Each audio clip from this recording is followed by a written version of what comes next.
my time to make history. For my brothers I will bleed and bring home all the glory.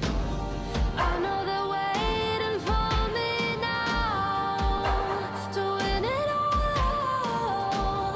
I hear my name cried in the crowd. They call. There is only one way I can survive.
There's a fire in my heart, yeah, it burns for the game we play. Now I rise and take my turn to be born again for this day. I know they're waiting for me now to win it all. I hear my name cried in the crowd. They call. Fighting through all of the pain, I'll never fall. Risking everything I have to stand up tall. Now my flames burn bright high, oh, can't knock me down. Now my fears are buried down tonight, and I dried my eyes, 'cause I'm a fighter, won't ever back down, 'cause I'm breathing fire, oh, yeah, I'm breathing fire, oh. Now it's all their eyes on me. It's my time to make history. For my brothers I will bleed and bring home all the glory. I know they're waiting for me now to win it all. I hear my name cried in the crowd. They call. There is only one way I can survive. Fighting through all of the pain, the best will rise.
There's a fire in my heart, yeah, it burns for the game we play. Now I rise and take my turn to be born again for this day. I know they're waiting for me now to win it all. I hear my name cried in the crowd. They call, fighting through all of the pain. I'll never fall, risking everything I have to stand up tall. Now my flames burn bright and my head's held high. Oh, can't knock me down. No, my fears are buried down tonight. And I dried my eyes 'cause I'm a fighter, won't ever back down. 'Cause I'm breathing fire. Oh, yeah, I'm breathing fire. Oh, now it's all their eyes on me. It's my time to make history. For my brothers I will bleed and bring home all the glory. I know they're waiting for me now to win it all. I hear my name cried in the crowd. They call, there is only one way I can survive. Fighting through all of the pain, the best will rise.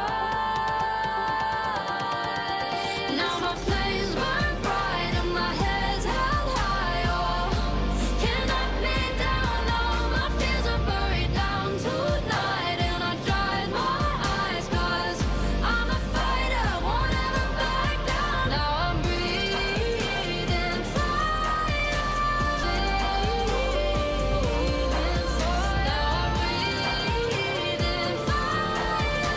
Now I'm breathing fire. Now my flames burn bright and my head's held high. Oh, can't knock me down. No, my fears are buried down tonight. And I dried my eyes 'cause I'm a fighter, won't ever back down. Now I'm breathing fire. I'm breathing fire. Now I'm breathing fire. Now I'm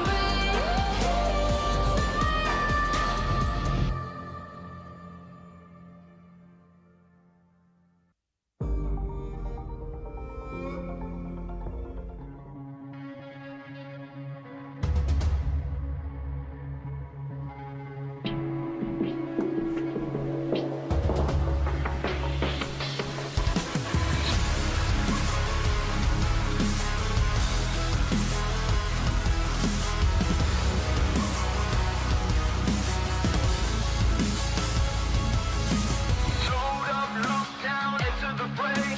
Locked in, dropped down. Coming in, I read, no time to wait. So don't hesitate. Keep fighting till they know your name. Falling, falling, plan of action. Win or lose, there's no abstraction.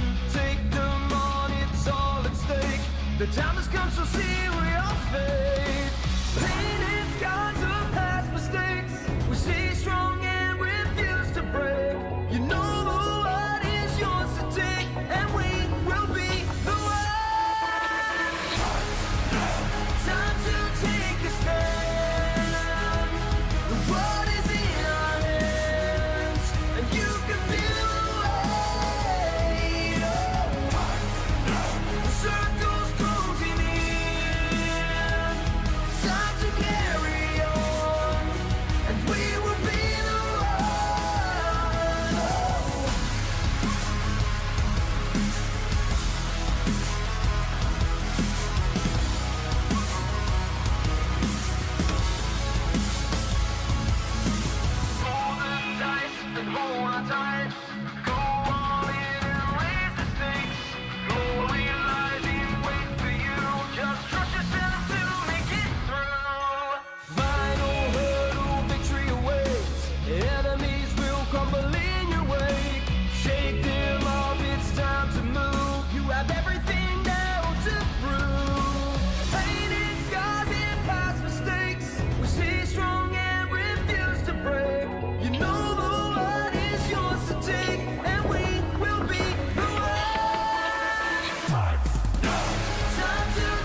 scared of nothing, I'm going all in. It's my time, I know that it's my calling.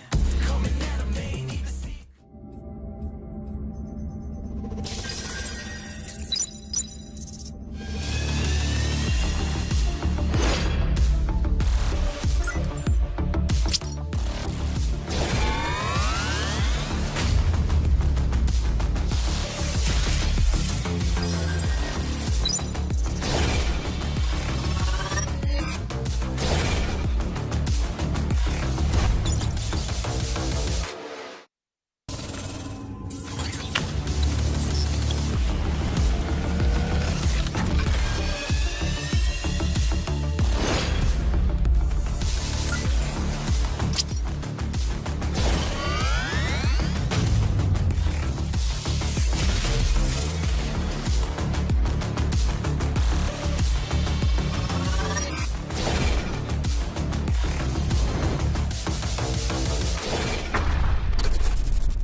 racing experience. Wow, racing maps await you. The new racing template is online. Create your racetrack gameplay.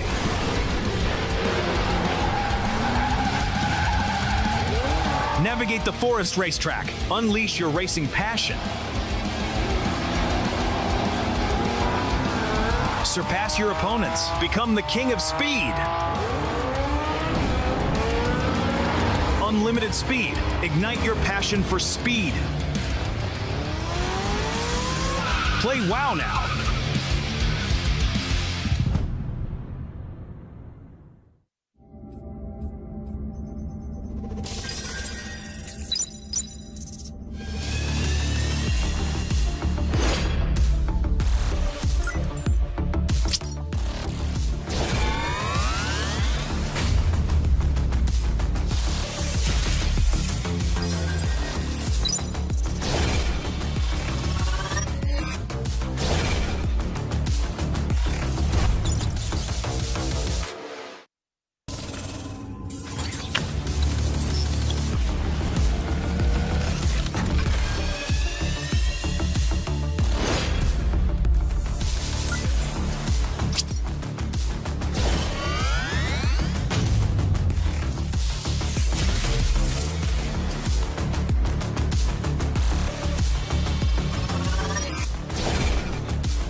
racing experience. Wow, racing maps await you. The new racing template is online. Create your racetrack gameplay.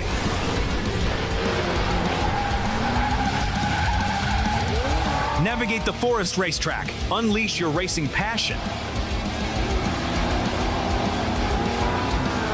Surpass your opponents. Become the king of speed.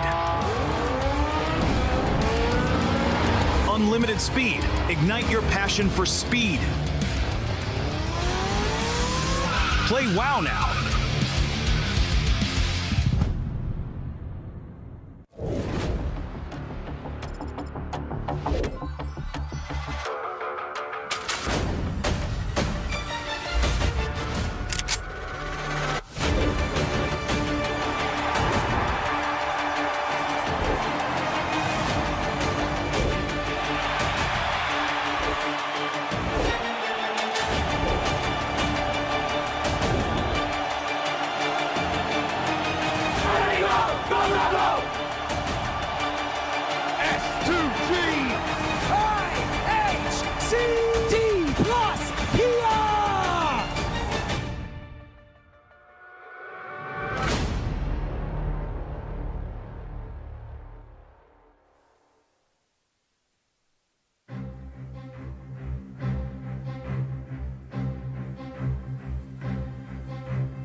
Boy, oh boy, day one gave us so many surprises. Thunder Talk finishing the day in first place. Ladies and gentlemen, welcome back to the PUBG Mobile Global Championship, coming to you live from Bangkok, Thailand. And we've been talking about surprises. How about we actually end up talking about orangutan from India? This squad, first time at a global event, they end up finishing in fourth place with 43 points. And I want to get a chance to talk to Aru here, the mastermind, the silent assassin for this squad. Because Aru, what was the biggest lesson that you guys learned from day one?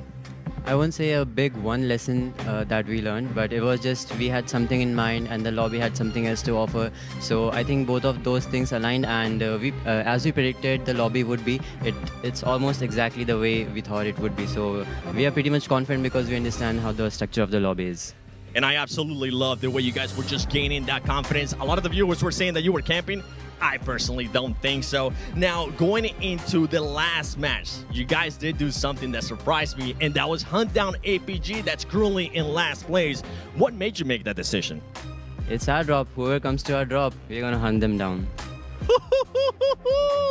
APG, thank you so much, Aru. That is a shot if I've ever heard one. And now going to other surprises. We got Tulika Matbulls. You saw me do an interview with him yesterday. We're gonna do another one. Tulika, your team was able to get together in July of this year. What has caused you guys to make such a great synergy in such a short time?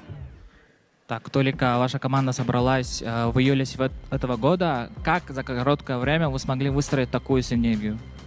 Мы очень много тренировались, работали над улучшением игры, работали над макро, над коммуникацией, чтобы показать хорошую игру. Тем более у нас нет организации, что дает дополнительную мотивацию показать, на что мы способны. We trained a lot. We worked on building our communication and our macro game. And since we don't have an organization behind us, it gives us more motivation to show a good performance. Well, you're definitely putting in a good performance, but let's rewind a little bit because yesterday in Rondo, that was one of your least performances. Very poor performance, I would say. 15 plays, 5 eliminations. What are you looking to change going into Rondo today? Что вы планируете сделать сегодня на карте Рондо, учитывая то, что ваши результаты были плохими, 15 место и 5 elimination? Постараемся сыграть как минимум не хуже. So we perform our best, no worse today. Okay, I expect a better than 15 plays, and more than 5 eliminations if that's the case. Because, ladies and gentlemen, this is day 2 of the Gauntlet.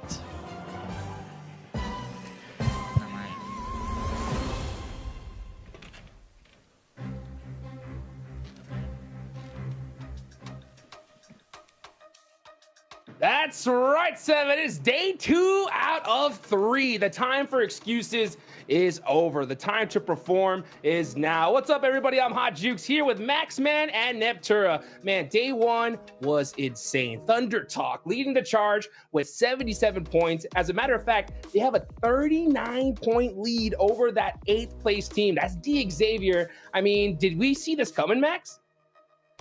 No, genuinely, when I look at the PL teams, Hot Jukes, I'm mainly looking at Weibo, right, with Order, with Suk, and I was like, Thunder Talk, the fragging potential, it's a little bit inconsistent, but yesterday, Sitting popping off, Jing popping off, King popping off, AJ popping off, they're all popping off here, Hot Jukes, and I wonder, can we see that continue entering in the second day? Because if they can do it again, chances are they're locking in their position for the top 7.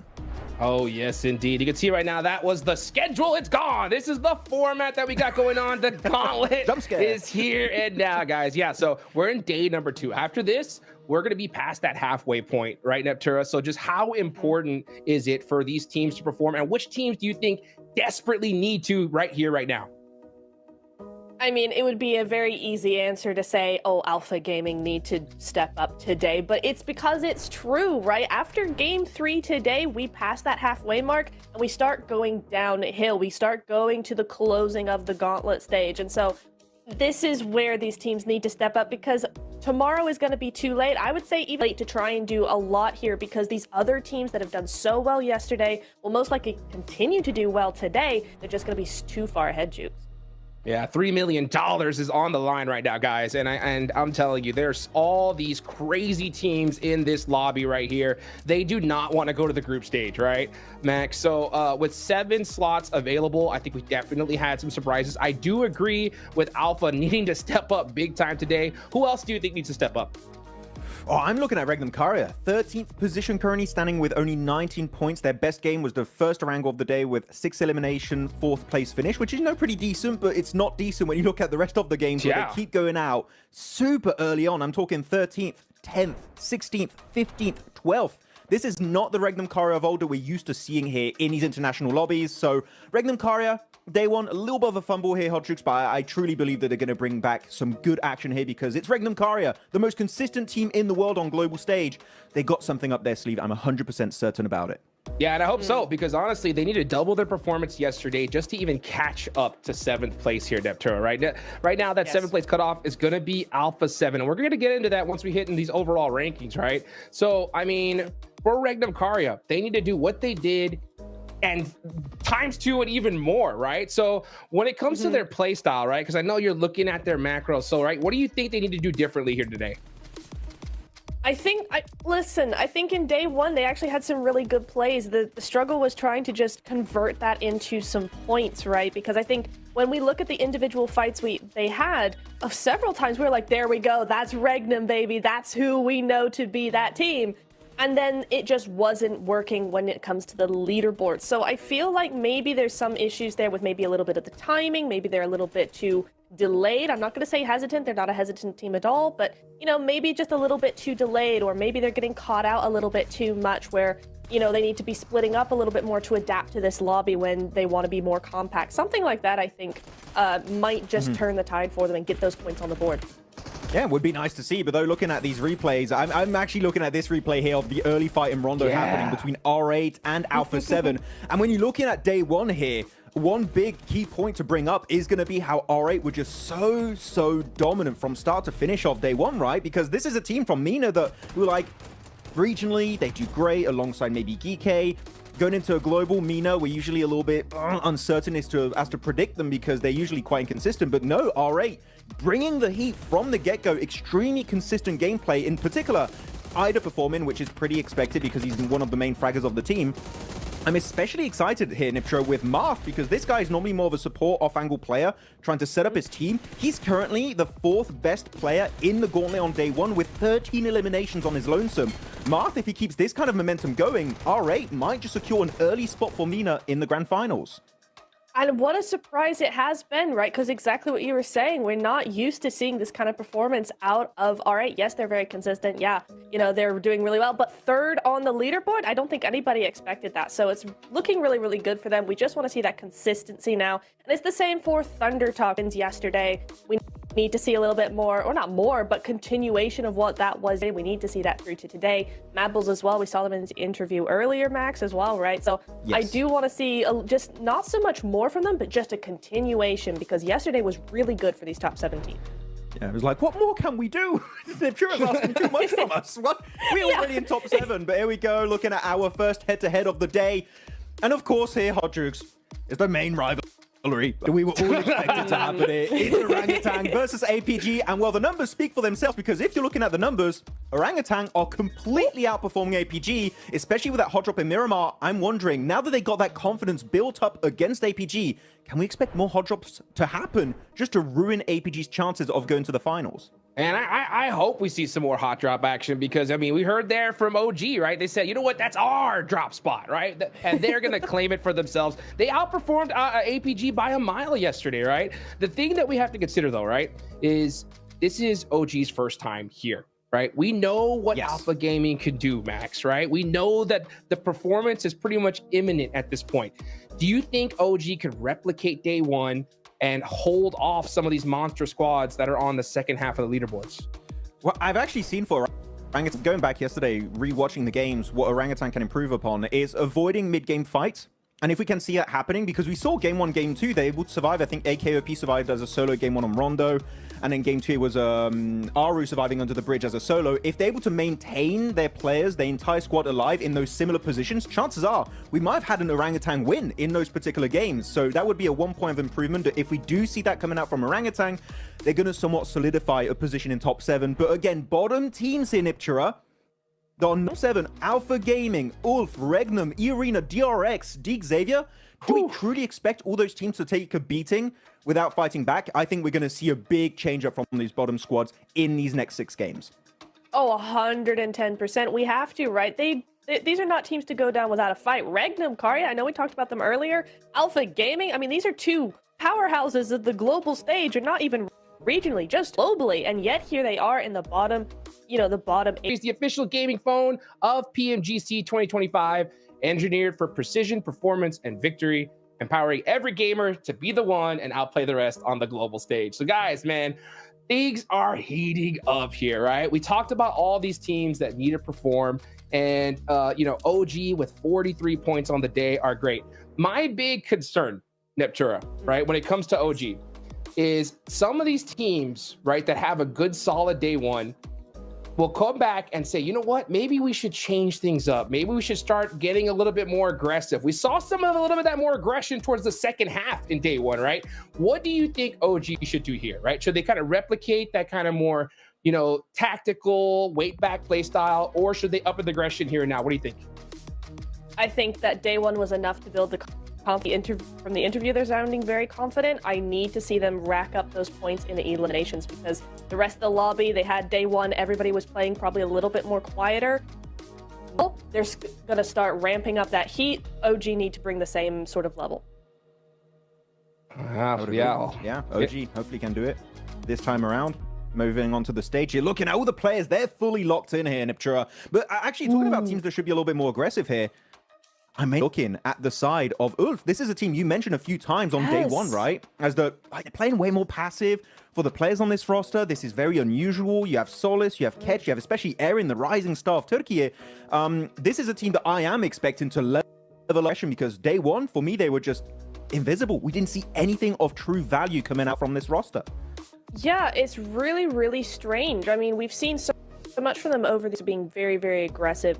This version of the roster is a lot more passive, is a lot more controlled in how they do things, but this is a little too far because at this point now we're not seeing anything. They're being so controlled and so contained that they're not doing anything. So definitely need to step that up. I don't know what the idea should be though. I personally am always a fan of being a little bit quicker to do things. This is a team that is slower to rotate, and maybe if they were just a little bit more snappy with their rotates and their decision making, they might see more results.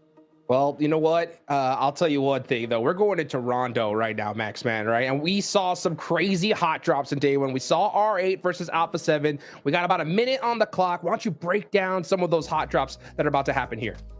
I mean, Alpha 7 R8, of course, as you just said, the main one that is going to be happening. We'll see who's going to be able to take the dub this time around. We had Ulf fighting Virtus Pro in Stadium. There was a very big fight. The Virtus Pro did end up winning and did get rid of all of Ulf in that position and did force a recall, so that was very well played. But we keep talking about Orangutan here on the pre-show. Niptura, Kara versus Orangutan did happen, and it did result in them going down to a solo player. I believe it was Aru who then went for the full recall and revived his entire team, which was great. Are they going to contest it after they built up a bit more confidence yesterday? That's a very big question that we're going to see answered very, very quickly. Yeah, I think it's entirely possible. Honestly, I wouldn't put past anything past OG at this point. They're feeling so good after yesterday. I just hope they can contain that and put that energy, put that confidence into making some really big brain plays and not just make silly decisions because they're being really overconfident. That's the balance that you've got to keep here. So I just really hope and pray that that's what we're gonna see from them today, and it's not gonna be a little bit of a car wreck, because we need to see that. OG, we've loved what we've seen from them so far. We just need them to bring the heat. Well, the heat is coming, Max.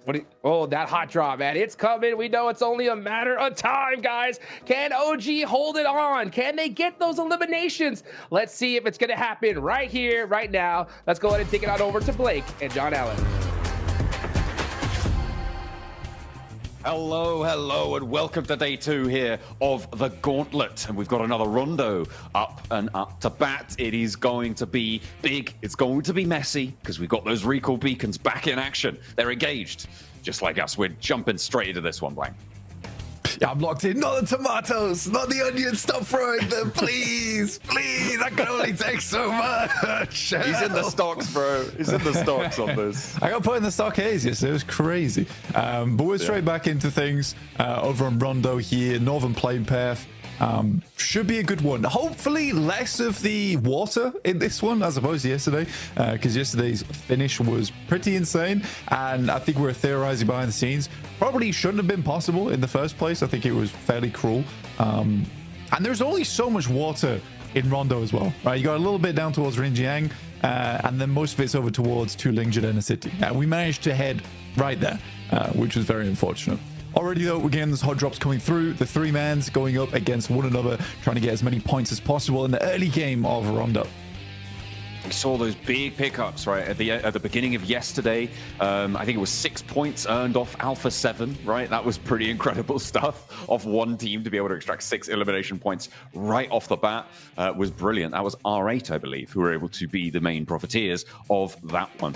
We are going to be heading up to the northeast side on the circle as our hot drops continue to unfold. I'm sure we're going to have more than just GS and Geeke on our plates very, very shortly. But of course, remember those recall beacons. We harp on about it enough, you guys should be familiar at this stage with just how it will work. And you can see a little bit of maybe trepidation for these teams right now to kick things off. Kind of crazy that you've got SafG from GK all the way up towards the northwest side of the map, south of Minhu. This is Bradley on the other side of the world right now to the rest of his squad. But obviously, Nerzed in the mix with the rest of them. So Ragnarok and Kevin. I think this is a pretty good mix as well in terms of firepower versus GS. But GS brought out some surprising gameplay yesterday, some pretty strong stuff. All right, Marth started things off versus Revo with the knock, takes him down instantaneously. That's what we're talking about.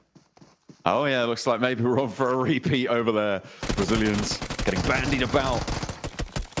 Meanwhile, APG looking to try and hold the door frame. Top can't quite land the spray. With the UMP around the corner, the step in with the micro Uzi is good, but it's going to be all right for Alpha Gaming. They are actually very, very split. They're on a four-way split. Every single one of their players dropped solo, and they will have plenty of opportunity to go for these recall beacons. But that seems an interesting choice for APG. Yeah, it's super weird as well, considering like Alpha Gaming strategy is to drop as a 4-man on Rondo. To come to globals, it's like, let's drop as a 1-man. In 4 different locations, which I don't think it's ideal. I mean, all 4 of these positions are not in the circle either. So this is a complete, or say waste of time from Alpha Gaming, but it's not great. Let's put it that way. So to regroup here, you'd have to battle through R8, A7, DRX, even OG's in front of you here. Could be a bit of a menace to you. So I think that overall, this is a bit of a difficult scenario right now for APG. Not sure I'm on board with the strategy just yet. We'll have to wait and see. The one thing I think may have happened there is that they were trying to camp multiple recall beacons, right? And I'm really giving them some slack here. I feel like it's very tenuous of a link, but yeah, it's a weird play. It's certainly not something we've seen before on Rondo, where teams are balling up for the death balls. Okay, that was first blood. I mean, that makes sense. You hit the deck, you get that M4 on board, you're going to hit those sprays all day. Looks like they do get some retribution, though. Alpha 7, back in. Yeah, I think Obscure's been playing very well, honestly, for Alpha 7. Out of all the players as well, you sort of expected to be Revo, Carrillo pulling out that magical moments, but honestly, Obscure's been very strong, even just on the nades overall. Jafar at distance here from GS with DS3 and Icon inside the building. He seems to be dipping out a little bit here. There is one nade in the hands of Icon. Could be quite deadly versus GK, but this fight is massively slowed down. And again, this is towards the north side of Jadena City, so they're not really towards the circle just yet either. Both teams likely would have to rotate on that north side. It is slightly weird for GK with SafG being over towards that northwest side, where the intention here is, I guess, not to lose the fight, but if they don't lose the fight, regrouping with SafG might be slightly rough. Let's put it that way, because they've got to push through Mad Balls. There's Deke Xavier in front of them over towards Concierge as well. So yeah, I don't know how that happens. Reefus is down from Alpha Gaming. He tried to look in on this fight, and Marth said no. Marth's cracking on. He's having a great day so far. And R8, very happy to earn these points back. They do still need to get one of their teammates back into the fold. They did, of course, lose that one to Obscure. But Alpha 7 seem to have actually regrouped here now as well. They are all 4 players alive. He spotted an off angles there. Rizal actually landing the shots of the Marth, and there's no response. A nice little pickup. He steps through, gets the flush for Alpha 7. Another point added to the tally.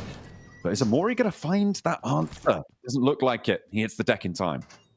Yeah, it's a pretty aggressive push here coming through from Marth, honestly. And at least he does reveal the position from Quizao as well as Carrillo. But that's about it. They do have that outpost in Prestige down towards Rinjiang, which is pretty far out from the circle, but they can pick their players up. I think right now, probably Prestige is just asking Amori to see if he can get a knock, get a flush, and then just leave out of here. VP enters the scenario as well, as does Zjol from APG. It's a full 4-man squad now, back up and in position. All right, okay. Aragon moving into the corner here with Voston as well. Revo has oversight. He's warned his teammate. He's not going to be able to do too much more. Carrillo, though, able to find Aragon on the first. Step into the bathroom for a heal as well. Another APG player goes down, but it seems like that's just par for the course at this stage. They are just adding points to everyone else's tallies at the start of this game. Alpha 7 popping off, though, and keeping things going. Carrillo on the corner. An indomitable Fortress keeping Virtus.pro's duo at bay.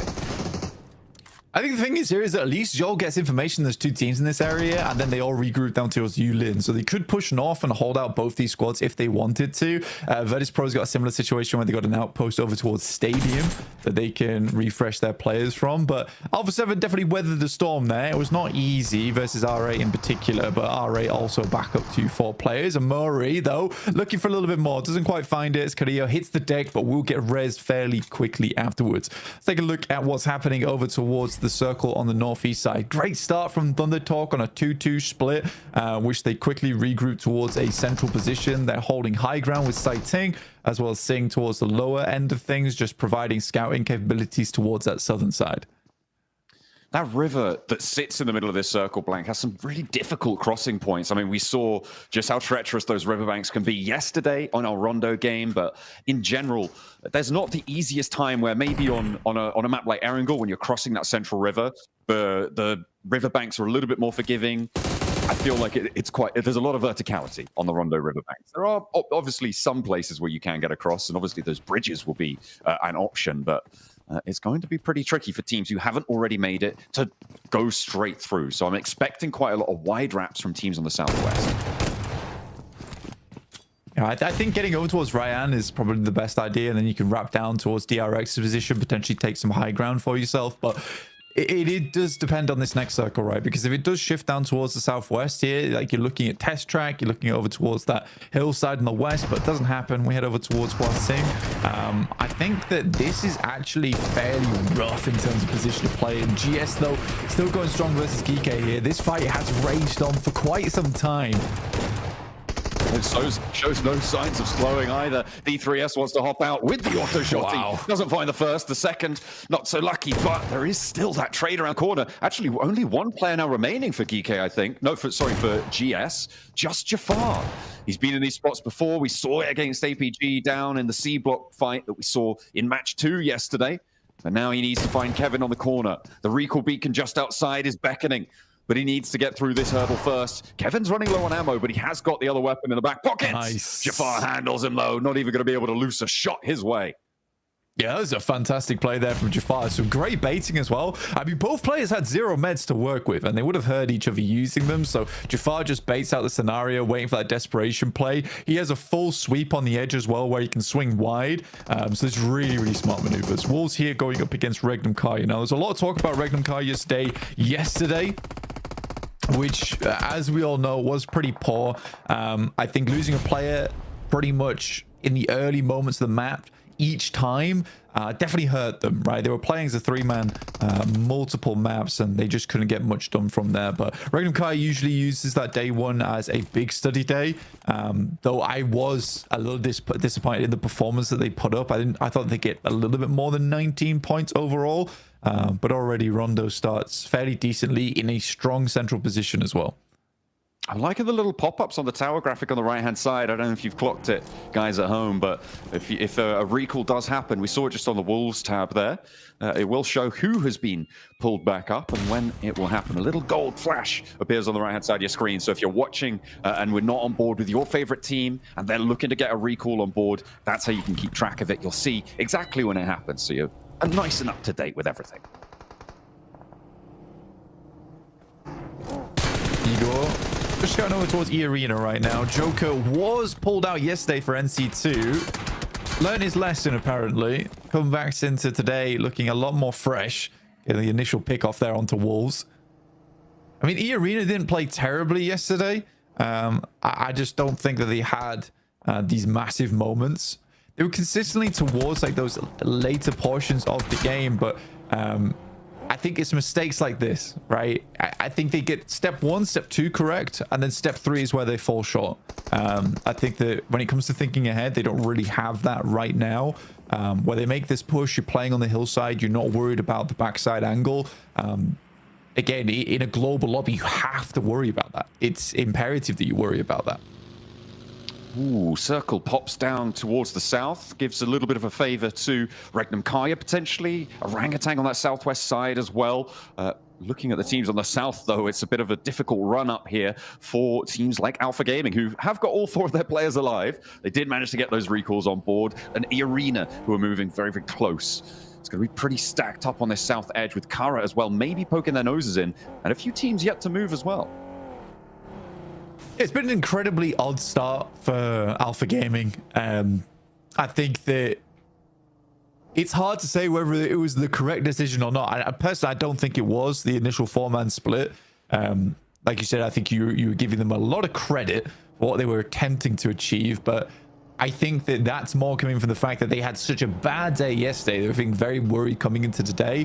And then this first 12 minutes has just been about getting a 4-man towards that late game, which is where typically Alpha Gaming does shine, is if they have a 4-man towards that 18-minute mark, they're very good at sweeping. But we just haven't seen that because they've been torn apart by teams like OG yesterday in that final match. I don't think that APG is feeling very confident coming into this day. And unless we get something insane over the next 3 games, I'm not even thinking that APG gets into top 7. Yeah, gonna have a tough time of it for sure. We'll see if they can bring something to bear in these next 2 days. DX Xavier, they've spotted at least one of the players from Alpha 7. This is up on the north side, Blank, coming down from around Heme Town on that north east side of things. Alpha 7 struggling to get through. They got the Mad Bulls ahead of them as well. Not only are DX Xavier going to be harrying them as they try and move forwards, but they're going to have to deal with that too. The recall beacons not long in this game, so opportunities starting to dwindle to get yourself back up to 4 players. Yeah, we are really lacking on those recall beacons. The only one still available is probably in Alpha 7's camp over towards Muhapan. I think that potentially Korea is able to pop that one off, but Mad Bulls is set up on a lineup right now. Takes down Guizhao and Obscure, so leaving just Korea at the recall beacon to get the rest of his team up, but they will be dropping in with limited supplies. I'm kind of concerned right now for them. 5 elims on the game. It's not terrible. It's not great either, though. You see those recalls popping up there. Wolves moving through as Ulf managed to get into this position nice and early on the plateau, but will they be able to hold it? The first is good. A double spray down across the way. No, it's a 1-for-1 trade. But Ketch is able to find another. Coops goes down. They lose one on the off angle here. Scarface has been knocked, but the Wolves are no more. Taken away on the approach. You can't get up the top there. Ulf able to beat out the Wolves on that hold. So funny, it's the 2 Wolves logos going at it with one another. You know, the 2 packs are scrapping in the meantime. Though I think that Max brings up a really good point on the desk, is that the Ulf does feel very weird right now to me. Rondo actually was one of their best maps that they played. They were fantastic at it overall. And I think for Ulf, there is this issue that I think it is confidence-based, because they went from being kind of lackluster when they were playing under the name of Fireflux to suddenly this whole new team with Aaron on board, with Matcat out, and then coming to globals. I was just concerned because I was like, well, this is not the Ulf I'm used to seeing, with just incredible long range control, and especially having such a good time on Rondo just was not meant to be yesterday. We'll see if they can pick up that performance. Ooh, the Garden's not playing well for DRX. They had a lot of people trying to move into the area. Alpha Gaming actually fairly successfully taking a decent chunk of it. A big nade comes through from Reefers as well. That's going to find 2 of them, just leaving Soizy down on his last legs here. Last player to stand, and his bridge position fairly known. Look at the ground that Alpha Gaming has been able to achieve. I mean, fair enough, you know, to be able to salvage something like that. From a game that started the way it did for them. And with 2 elims, they do have a lot of teams that can crest over the ridgelines, take shots at them. The question is, will teams want to do that? Recentering up on the circle a little bit now. I mean, Mad Bulls on the northern side, it's not a terrible spot for them, but they are a little bit exposed right now. Regnum Kari are playing things slightly slower over towards the western edge. You can see here already a nade goes through, able to find good damage over towards Tulika. Likely a knock and a flush comes through off the back of that one. But Tulika is just crawling backwards as fast as he possibly can. OG playing things out smart down towards the southwest side. just biding their time, and I think that's fair enough considering your VP ahead of you. They can try and cut out any control on the south side. There's no reason to move right now. Kara. And they're on the east side. We saw them trying to crest that ridgeline over towards the Alpha Gaming position in the center of the gardens.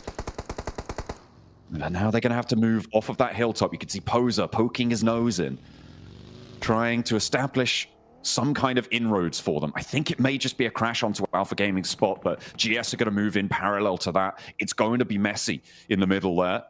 A difficult time, I'm sure. DX Xavier, they've moved in from the north side. The Mad Bulls have been leapfrogging with them. And Paragin will be the player to go down, but there's an answer, and it's Regnum Kaya to third party out to the west. Fair enough as well. I mean, Regnum Kaya able to gain a lot of control over that northwest side. Mad Bulls continuing to take damage. Loxy finishing off some of the final players there from Mad Bulls. Just one last left alive now in Pusher, who is hiding in a field of Doritos. Oh dear. I've had dreams like that, I'm pretty sure. DX Xavier, though, in a bit of a nightmare. With the nades bombarding them behind the tree trunks, but fortunately they're just stepping into the cover at the right time as the trucks to be excavated beneath their feet. Mad Bull's putting them in the ditch. I mean, I don't know how long Mad Bull survives here. I mean, they've smoked out as much as possible, but even so, that's a little bit tough. Now we're looking over towards our final circles. With Ulf playing this high ground, I think they have a great chance at this game. There is equally E Arena, who needs to do a lot of work now to control over towards that northeast side. OG continues to put presence over towards the northern edge. I think they understand that Regnum Kaya right now is probably their biggest threat, and Silas is continuing to poke over that way and see what they can find off the back of this. He is recalling the rest of the team now down this way. They have the high ground advantage. OG initially taking shots over towards R8 though on that southeast side and get caught off guard by Regnum Kaya. There are shots coming through. And there's the trade. Loxy looks for a second and finds it. The backline now down to one. Just a tanky there, looking for the shots, and does manage to clock Silas, looking for... Now Loxy getting backed off the angle. Only one player now as the flushes are confirmed for Regnum Kaya. Silas, unlikely to get rezzed here, Blank. I mean, they could put him in a vehicle and see if he can get on forwards, drive him on in, but I think it might be more worthwhile to just send your three players away, not try and spend that time, because look at this approach. I mean, the tanky's managed to make it to a rock miraculously here for Orangutan. See if he could survive and out for the final moments. We know they are able to do it. They've got it in the tank. Let's see if they can do it this time.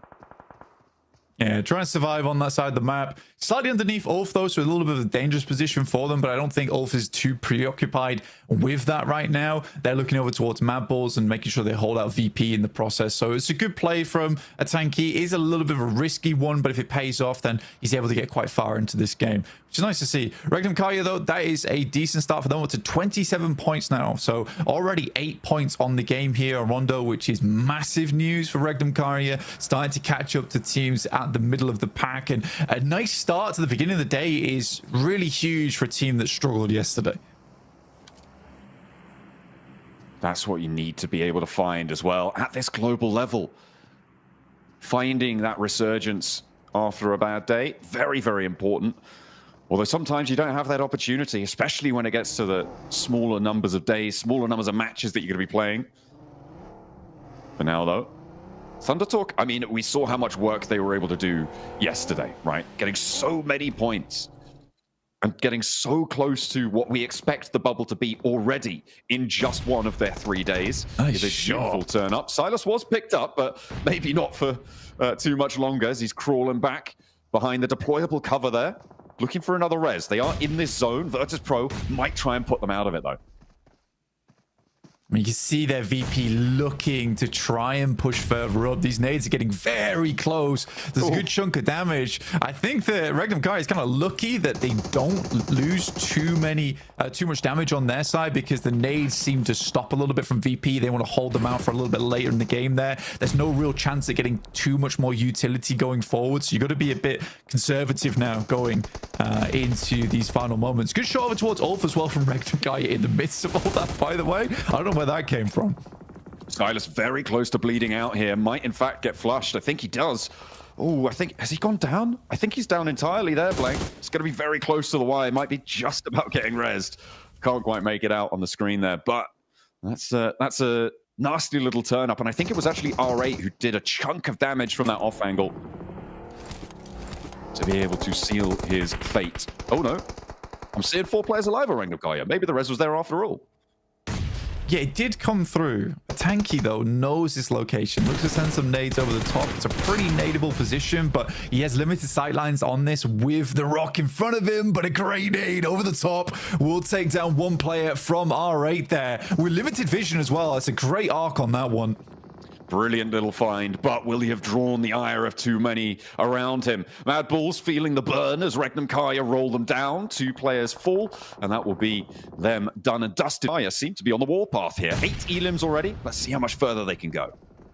Yeah, I think for Regnum Kaya as well, it's important to consider that when they were playing on this northwest side, they would continue to get knowledge, to get information. Silas is great at that type of thing alongside with Wild, where they were consistently wrapping out in the vehicles. So they knew sort of what was going on up here. They knew Mad Bulls were a much weakened team, so they wrap upwards. They don't really want to get stuck in that situation alongside with VP, but a nice nade from Soez over towards Thundertalk will take down at least one. Doesn't quite have the angle yet to confirm onto it, but I don't think Thundertalk really have too many options here.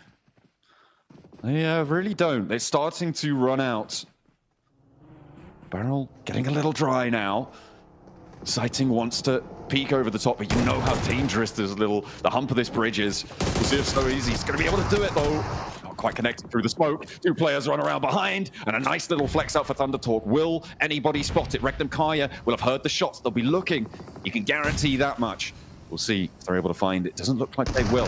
Maybe a little bit of time for Thundertalk to play with. Amori now, the last player for R8. Joker steps up. He's not going to find it. Another player goes down. Sakura falls. Tony K as well. Oh my This hold has just been a blast. A little assist from Ulf on the off angle. But how has he survived that? What a hold on the inside.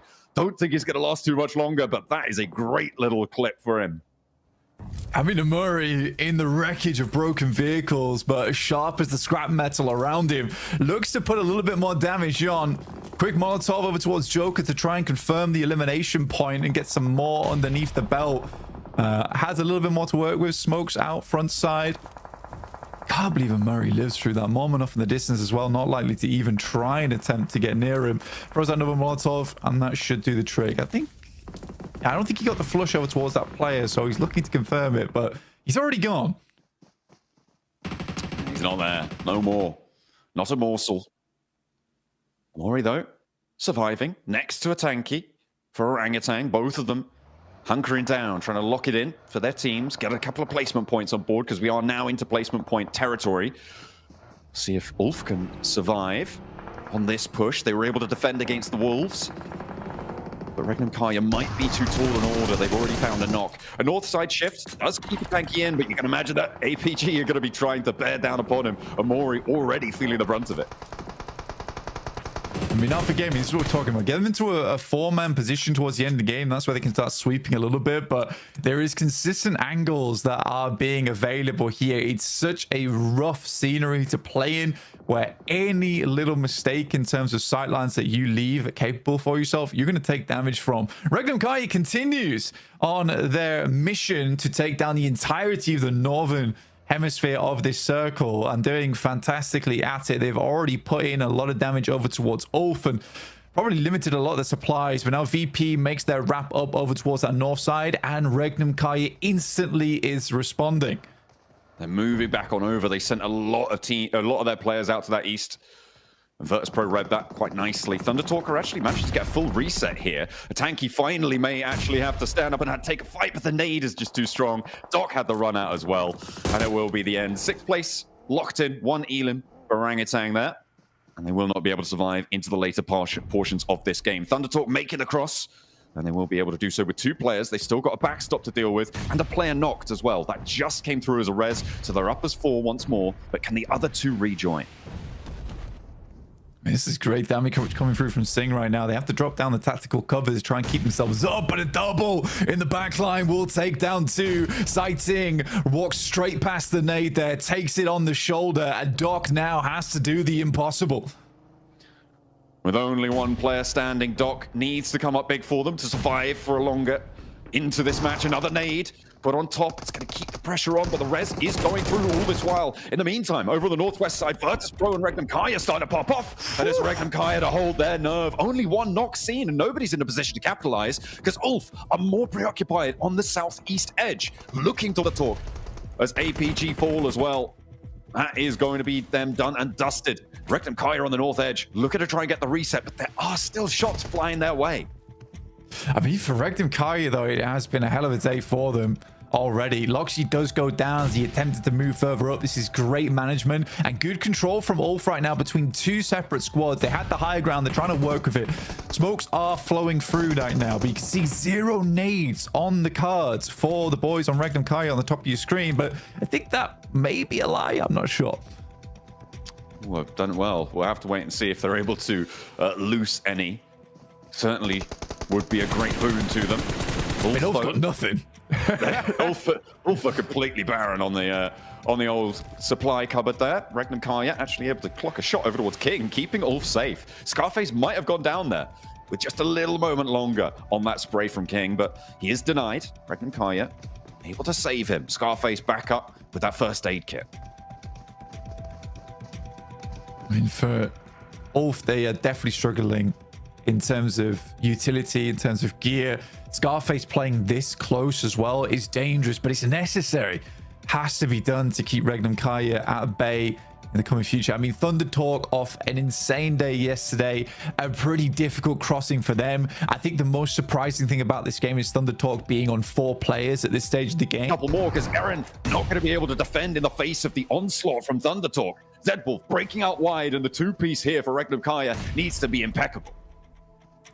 I mean, I don't think it's possible. With all these nades available for Thunder Talk, it is going to be so difficult. You know generally where they're coming from. Thunder Talk looking to take yet another game in their favor. Zedwolf and Wild will have to pull out something extraordinary here if they want to win this one out, but I find it highly doubtful. Wild sending all the way on the side, but them using this little cliff towards their western edge, their advantage, and now it is Wild in this 1v4. Oh, they isolate it. They all move up. They get one.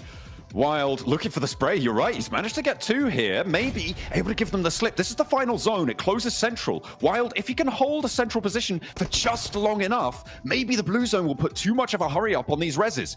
Zedwolf does get flushed away, but a 1v4, I just don't think so. Wild looks for more on the angle. King steps up for the challenge, and he's good for it. I thought he might have stepped a little bit too far there, but Regnum Kaya fall. It is Thunder Talk to get another chicken dinner. Blank, they're not satisfied with 1 day. They want 2 at the top of the tables. I mean, it was a crazy run out from Wild, but you got to respect that Thunder Talk already had sightlines down that way. Knew the Wild probably would be rotating to get the clean lineup angle down the edge of that hillside. So really, really well done. I think Regnum Kaya can be pretty pleased that game. Not quite getting the chicken dinner does feel slightly rough, but overall, I think that was way, way better than yesterday. Absolutely. I mean, a lot of elims for Regnum Kaya on that match as well. Able to do a lot of damage to the lobby, picking up plenty of points. They'll be happy. But Thunder Talk, I mean, that is going to put them really, really close. I mean, they're pretty close to breaking the 100-point barrier already, Blank. I mean, with the elims that they found. Yeah, I think they are done at this point. It's very unlikely they don't make it into the top 7 going forward. But I also think at this point, it's likely that they'll be making up towards first place if they keep playing like this. Let's head back over to the desk.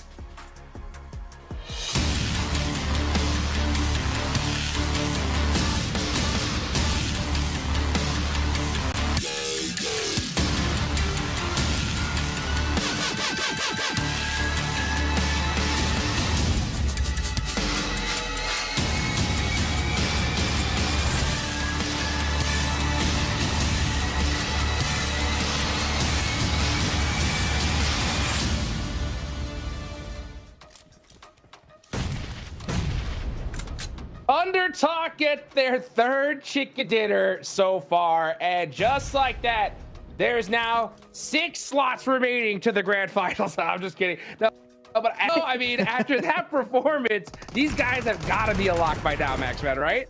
Yeah, I mean, look how much of a clinic they set up at the end here. Thunder Talk have to rename officially Thunderclap. Because, oh my goodness, they're slapping the lobby around in these games. And Niptura, you were saying it before we just came on camera here. This is a back-to-back win now we just got from Thunder Talk. And actually, on top of that, they've now officially got a win on every single battle. Got a win yesterday on Erangel, a win on Miramar on the last game, and now a Rondo chicken dinner. These guys are putting on a clinic on every one of these battlegrounds. And look at the player stats.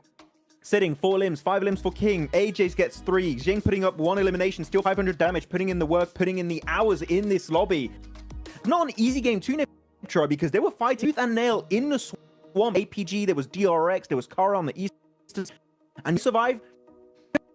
They thrive. They keep every player alive, making the Weibo might not just be the best team at all. Absolutely. I mean, exactly what you were saying, right? We game, and you know who's gonna win this game. You know who's next. Under talk conversation all, and they just in of every fight happening them. It was such master. I mean, the nades onto AP, clearing them, getting that ridge to themselves, and then just being for the right time. The timing is impeccable with this team. I mean, just putting on a masterclass on that edge style play, right? I mean, they were playing the edge pretty much the whole way until the end there, right? Just taking out teams one by one, catch guard, and to do that, all 4 up, especially in a lot of this max, it's just super impressive. It really is. I mean, in particular, they out-naded Doc, which we know, Doc, the nades, that's a specialty usually, but no, they were able to actually outdo APG on that eastern ridge next to the hilltop of Ulf, and the execution from that was really good. And especially not just the execution and how they fought, I would say, Niptura, the timing at which they left, I would say, is when all the teams were at their weakest, and it was extremely well executed from start to finish. The timing was a 10 out of. Yeah, it was fantastic. Oh, Revel. I want to say, whoa, hang on. Wow, I didn't see that. Whoa. Unfortunate. Yikes! That's a culpable moment for sure. That's going on all the platforms for sure. But yeah, I love as well the timing that we saw Regnum, as well as, I mean, VP was a really nicely played in the last moments there, where they tried to come up kind of next to Regnum and take that hillside. But Regnum specifically, the timing was so much better than yesterday. I kind of wanted to see something a little bit better from them in terms of those timings, in terms of that, you know, a little bit more direct, a little bit more aggressive in just terms of, you know, how they do things and what time they do things and waiting for the right time.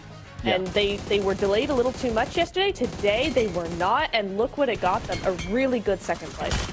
This is the Regnum Caria I expected to see entering on day one. Though unfortunately, they were a little bit complacent, maybe not quite able to play their own game, but here they were able to do it because I would say the best way to describe how Regnum Caria played this game is not taking any unnecessary fights. Everything they could in this Rondo match made sense, and if they won it, they gained value out of it. That fight versus Orangutan on the western side, they clear Orangutan. Guess what? They've got a great scouting spot to check into the circle what the hell is going on. After that, they're sending up north next to Ulf. They got that symbiotic relationship situation where they can hold down the fort together, and it's just so perfectly for them. This is one of the best IGLs in the world. Silap pulling the strings in the back end, and clearly so far, it gets them in the late game. I'm thinking this is the redemption arc that finally begins, Hot Jukes, for Regnum Caria. I mean, it's about time, right? But they didn't just get to the late game. They got there with a whole bunch of eliminations right there, pulling out a dozen. We talked about how they pretty much needed to double their performance and then some at the top of the show, right, Niptura? And I mean, I don't think you could have asked for a better start, right? No, 100% not. Such good numbers coming out of them. And APG as well. I had them slated to win the whole thing. Y'all didn't. It was, you know, it was on the edge. It was off in the swamp. It wasn't looking particularly good, but, you know, it wasn't a win, but they came out with a much better performance. And is it not a win? It's not a win, but it's a top 4 and a solid top 4 that sets the tone for the rest of the day. Fingers crossed. Hey, we'll take those all day. You know what? I want to kind of go back to the start of the game, right? We did see that hot drop with Alpha 7 and our... Oh, never mind, right? Are you kidding me? I mean, talk about a run for the MVP of the tournament here, Max, right? I mean, I know why he's called sitting. He's just seeing everyone like right now. You're not playing this game. The guy is an absolute beast. And to be completely honest, when looking at players from PL that I was paying attention to, I was looking mainly for this team at, of course, you know, you got King and you got AJ. Those are the cook. They can step up. They can Yang Tashol. But here this time around, though, it clearly is sitting. And they are sitting pretty. 100 points. And right now, I did a little bit of calculation. Wow. Of course, it's not great math. 120 points, you're pretty much 100% sure to go in the top 7 in the grand finals. They're already just 20 points away.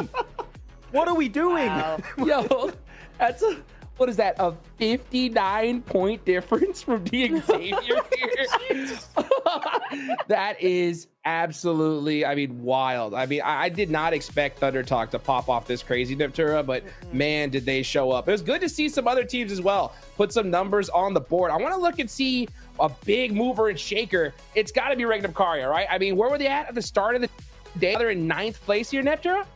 Yeah, they were 13th, I think it was. So they've really stepped up now to where they're only 5-6 points away from the top 7. So if they keep this consistency, it doesn't have to be, you know, crazy top 3s all the time. But if they keep making the extremely calculated plays that we saw in the run this game, the rest of the games are going to be so easy for them because we know what they can do. We saw glimpses of it yesterday. We've seen more of a sneak peek of it today. We just need a little bit more consistency. Just bring it more and more and more because that calculation of this team is what's going to put them on the map. Oh, looking at the player stats here, Amori destroying my initial prediction of this game of E-Arena. E-Arena sitting at 1-1, and clearly that was abused by Amori. He was able to capitalize on that mistake and able to get himself multiple 1v1 clutches for himself, so very, very well executed on his end. And looking, of course, at AJ here in terms of utility, chucking a lot of it all over the place, allowing to make those transitions happen for his team. But of course, Jing, the man himself, able to also do something similar team throwables used. So yeah, I mean, the utility used by Thunder Talk is the main reason why they were able to survive this entire game there, right? The smokes, the grenades in particular, to zone out, for example, APG on the cliffside was just paramount for them to make that movement happen in the first place. Yeah, it's what I love, using their nades as well towards Ulf as well, right? Because what I love is when a team understands that a nade doesn't have to do damage to be effective. It's just there to displace or to keep away. So if you're trying to zone out a team and keep them in their circle, just chuck nades at them. They won't be able to move. You're not doing any damage, but you're keeping that control. And that's what Thunder Talk seem to really understand, is that those nades, they don't have to do any damage to be effective. I wonder, does that include emergency cover flares? I feel like it, because I do want to see emergency cover flares of Thunder Talk. Huge. Not the best, though. Not huge, actually. I would say they were not great. They were throwing them in positions where they really leverage much out of the item itself. I want to see them try and use it as a leapfrogging tool instead of a more defensive tool. It makes sense earlier on in the game, in the mid-game stage, but when they were pushing on Ulf, I think if they throw them forward, that transition would have been even smoother. Of course, they still won it and kept everyone alive. They could have won better, though. If I had to criticize one thing, it would be just that. But otherwise, the rest was just absolutely perfect from start to finish. Yeah, I mean, there's always those tiny little tweaks that you could make, right? And one of the tweaks that I'm really starting to get a little bit concerned about, right? I mean, right off the rip here is because when you have a team like, this is what we were talking about at the start of the show, Max, right? We knew that a lot of these big names were going to perform today, right? Regnum Karya said, we're doing it right off the rip, okay? For a team like OG, right, which was playing very calculated, consistently putting up points on the board, right? I think we're gonna need to see at least a couple of big games from them if we want to see them in the top 7. Do you think that that's right, or what do you think OG needs to do here? I mean, I would agree. Orangutan, you know what I want to see from Orangutan? I want to see a bloody chicken dinner, okay? Yes, it's about time. They keep surviving into the late game. I think yesterday they had a bit of an issue where in the first 2 games, it was just a solo. It was AKOP, and it was, who was it after that? It was Aru on the Orangu game, surviving as a solo. If we see more of that, but they survive as a trio, as a full squad, there's definitely a win potential there for me to see coming out from Orangutan. So, Niptura, do we think we're going to see an OG win? I hope so, and I think they will absolutely get the win if... not hope so. It's a yes or no. Sorry. What's happening? It's yes. Oh. Okay, thank you. Yes. Yes. Yeah, because, and I'll tell you why. Because the main difference between how they normally play and what they're doing now is they're spreading out on the edge. That's typical for OG, right? They're using their terrain, they're spreading out a little bit, they're trying to get control, but they're not backing it up. they're taking the position, and then the moment somebody comes towards them, they're kind of like, we'll try and defend, but they're not going forward and going, actually, this is our spot. You know, where is the confidence that we saw in the interview of, well, if APG want to drop our location, then they're free to do that. We want to see that same energy coming into the end game when they go, this is our position, we're going to set it up like this, and also we're going to back it up with some shots. It doesn't have to be elims, but I want to see more presence from him in the end game, because the setup is good, but they're just falling down on converting anything into a, oi, stay away. Yeah, I do feel bad for OG, though, because that play of Regnum Kario was just beautifully executed. So it's really hard to fight back in that kind of situation. But actually, just to go on another team I want to see some improvements from, I'm going to go on DRX, and I'm going to blame Marzi in particular, okay? If you're listening to this, I know he's doing a watch party. Why did you pick DRX, okay? He is the true boss master in India. And DRX, genuinely, one of my favorite teams. For me, there was no doubt in my mind DRX were going to have a banging performance in the gauntlet and instantly make it to the finals. But no, they started off the day in 11th position, and I believe now they're in 15th after this first rondo. Yeah. DRX, we're almost at the halfway point, Hot Jukes. We need to see more from DRX. They've done nothing so far. Yeah, for sure. I mean, the thing is, this is my concern, right? Is that with so many big names on the second half of the leaderboards, if any of these teams like DRX do what we just saw Regnum Karia did, right? 18 points, they're in the running for top 7, right? So I think for a team like DRX, though, hey, get it done now. You know what I'm saying? You do not want to wait till the last is for sure. So for DRX, so many of these squads, I think the pressure's on big time here, Neptera, to perform right here, right now. 100%, because we're getting closer now. It's game 2 after game 3 way done, and that's where it's really going to start. You're going to start getting that pressure coming in. You're going to start going, we only have a set amount of games left. All of that stuff's going to start happening to you. So it really is now or never, Jukes. Yeah, it really is. It really is. You know, I'm kind of going to go on the other side of that point you were talking about earlier. You know, when it comes to OG, right? I think that their performance is very impressive for a squad that it's their first PMGC. You know, I think they've done a lot to be in the position they're in. You know, I think that getting a chicken dinner right now, from what I've seen so far, is going to really depend on them getting a circle position, right? If they're in a dominant hill spot, they get the zone locked, I think they're winning that game all day long, right? I think we're yet to see them be able to pull out a chicken dinner from what you're talking about, like from that edge style play, like we saw Thunder Talk do, right? Play edge, take out every single squad, right? Hopefully we can see them build up to that, but I think the best case scenario for OG here is if they do get that circle, they got to capitalize it like there's no tomorrow. And then hopefully just be, once they get that chicken dinner, right, be like, we could do it, right? We've done this before. Yeah. And that's something that's really hard to cross, Max, right? Because pretty much everybody in this lobby has won a chicken dinner at PMGC before, right? At least once. They're all very experienced, for sure. But Orangutan dropping in shelter, actually, you got some pretty decent rotational paths. And by the way, we're looking at them right now. These jackets from OG, like, come, I want one. Can we get one of those, please? I want one of the jackets. But no, really, Orangutan, the way they're playing, it's I'm having a Ratatouille moment where it's taking me back to, you know, the World League years and years ago. You know, when Orange Rock were there, TSM Entity were there, you know, popping off on the global stage. We're getting back. We're getting a taste of that once again at PMGC. So we'll see if they can perform once again. Though, I'm going to take this opportunity here, guys. The conversation onto a big talking point here. GS Team APG. It kept happening. No? Yeah. Going into Novo military, into Novka military base. Jafar in particular had a massive clutch at the end to wrap up versus APG. Are we going to see that continue if we have a Southern Plane? Dude. Or are we going to see APG maybe change things up if they are going to be clashing versus GS? What are we thinking? Man, I hope so. I actually, no, I hope we don't, right? And the reason why is because, you know, we saw GS hot drop right off the rip, game number 1 of Aaron Gale, right, Neptura? And then in 2 games, they didn't hot drop. And I think that was mostly to the fact that that plane path was heading more towards Severny for them, their secondary drop location. Do you think, Neptura, that because, I mean, it worked for them, right? I think GS did a lot better when they didn't have to do that hot drop, right? So I think maybe their coach or Neptura, you're the coach of GS, okay, right now. Put it on the coach chat, right? If you were their coach, what would you tell them going into Aaron Gale here for me? I wouldn't hot drop. I'd be like, look at the results we got as staying full squad through most of the match, getting much farther into the match as a full squad versus when we hot drop and yeah, we get some early elims, but now we've got a really long rotation to make. So through the blue, all of this sort of stuff, everybody's already set up. That would not be my play. I'd be just like, no, you guys, we gotta switch things up, go somewhere else. Yeah. Max, you're the coach at APG. What would you do? Hot shot, because I think, on a very serious note, it would be extremely funny.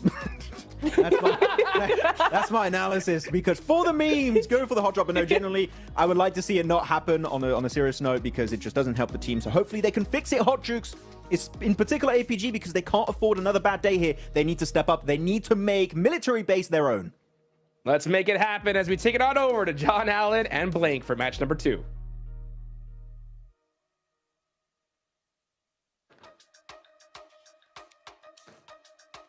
Well, you know what? We are gonna have a little bit of a pause here.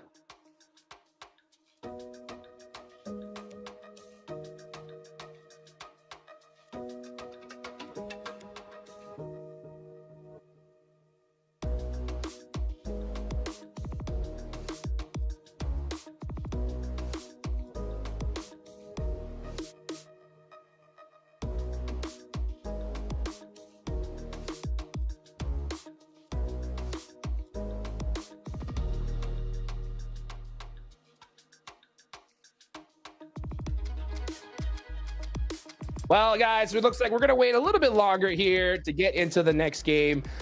So, you know what? That gives us a little bit more time, Max and Neptune, right, to get into this. I know John Allen and Blake are super excited to get this, and we will get to that next game, right? But I want to talk a little bit more about possibly some of the other hot drops we're going to deal with, Max, right? So what do you think is going to happen here in Erangel? I mean, really, except for the APG GS team, I think hot drops were pretty clean. Nothing really happened. So I think we're chilling on that front. I think we're okay. I'm actually going to be paying attention to Virtus Pro and A7. We know they have some drops in common. They have Northern George Pole, they have Lipovka, and also VP tend to drop into Milto, which could be a clash between themselves and DRX, depending on how the drops go and how the playing goes in particular. So I'm looking at them. But Alpha 7, Nipture, I'm looking back at yesterday's Erangel games. Their rotations were so pristine, were so quick. They would get in a circle before anyone else and in really good POIs typically. So are we going to see that same Alpha 7 in these Erangel games? Because if yes, I think they're really going to solidify a high rank in the top 7. I mean, I would love to see that for them. It's something that they're desperately needing, and I think they're going about it the right way. You're right. The timing has been pretty impeccable. They've been doing everything they need to do. They've been taking advantage of the teams they need to take advantage of. They're reading the lobby really, really well so far. That doesn't always translate into points, but what I always love seeing is a team that you can see what they're trying to do. You can see what they've got strategy. They're not just doing it randomly, and they've got ideas. And so for a team like Alpha 7, who are obviously a very good team, but have just been struggling lately, it's nice to see that we're actually seeing a team that is like, no, we're on the ball with these rotations. We're on the ball with this timing. Yeah. It's very hopeful. What I'm really hopeful about is not just the rotational potential of this team, right? I mean, especially for you, Hodrix, covering Americas, but it's so cool seeing the rise of Guizhou and Obscure on this storied roster, on this storied org of Alpha 7. And last game on Rondo in particular, oh my goodness, they put up such a great showing versus RA, and even I think there was a potential third party happening from APG and Virtus Pro in the wings, and they were fully ready for that. So this is Alpha 7 2.0, and I'm here for it. This storyline we're seeing built up in front of our very eyes here in the gauntlet stage is beautiful. And this is Brazil stepping up with a new generation of top tier players that are here to claim a trophy on the global stage. I mean, you heard Rebel say it himself in the interview with 7, right? He was just like, you know what? I think they already surpassed me. And it's crazy to see just how well these other players are doing, right? Just kind of looking at some of the player stats, right? Obscure, yesterday, he got 10 eliminations, 12 knocks. The player below him, Guizhou, with 5 eliminations and 4 knocks, right? Carrillo had 4. Revel had 3 eliminations, right? So Obscure more than doubled that of his the second teammate, and that's Guizhou, right, Max? So, wow. I mean, Alpha 7, we know what these guys are capable of. We saw it in Erangel, right? They love that rotating to the hard shift side, kind of what we just saw Regnum Karya do in this last match, right? They did that, ended up doing that twice, got a good game under their belts. So when it comes to Alpha 7, I just think it's about just waking up on that consistency. I want to see that a little bit more aggressive Alpha 7 here, Neptura, because I see them just kind of playing a little bit more calculated rather than that hyper aggressive Alpha 7 they're kind of known for. Exactly. And you know what? I want to extend that point to the rest of the lobby, actually, because if we look at each team individually, a lot of them, there's very few teams in this lobby that actually play compactly, that actually play very much together, you know, kind of off to their own. Many of these teams spread out and take control from the other teams. And I want to say that so far in the Gauntlet stage, we've not really seen that. None of them have been playing how I expected them to play. We're not seeing the A7 spread out into the end game, you know, 4 or 3 players and just, you know, eating up as much of that zone as possible and controlling it, taking it away from other teams. Kara are not doing it. OG are not doing it. Regnum, we only saw them kind of do it in this game. So I want to say some of that is due to everybody's kind of tiptoeing around each other just a little bit. They're still trying to get a feel for how the lobby is going to be played.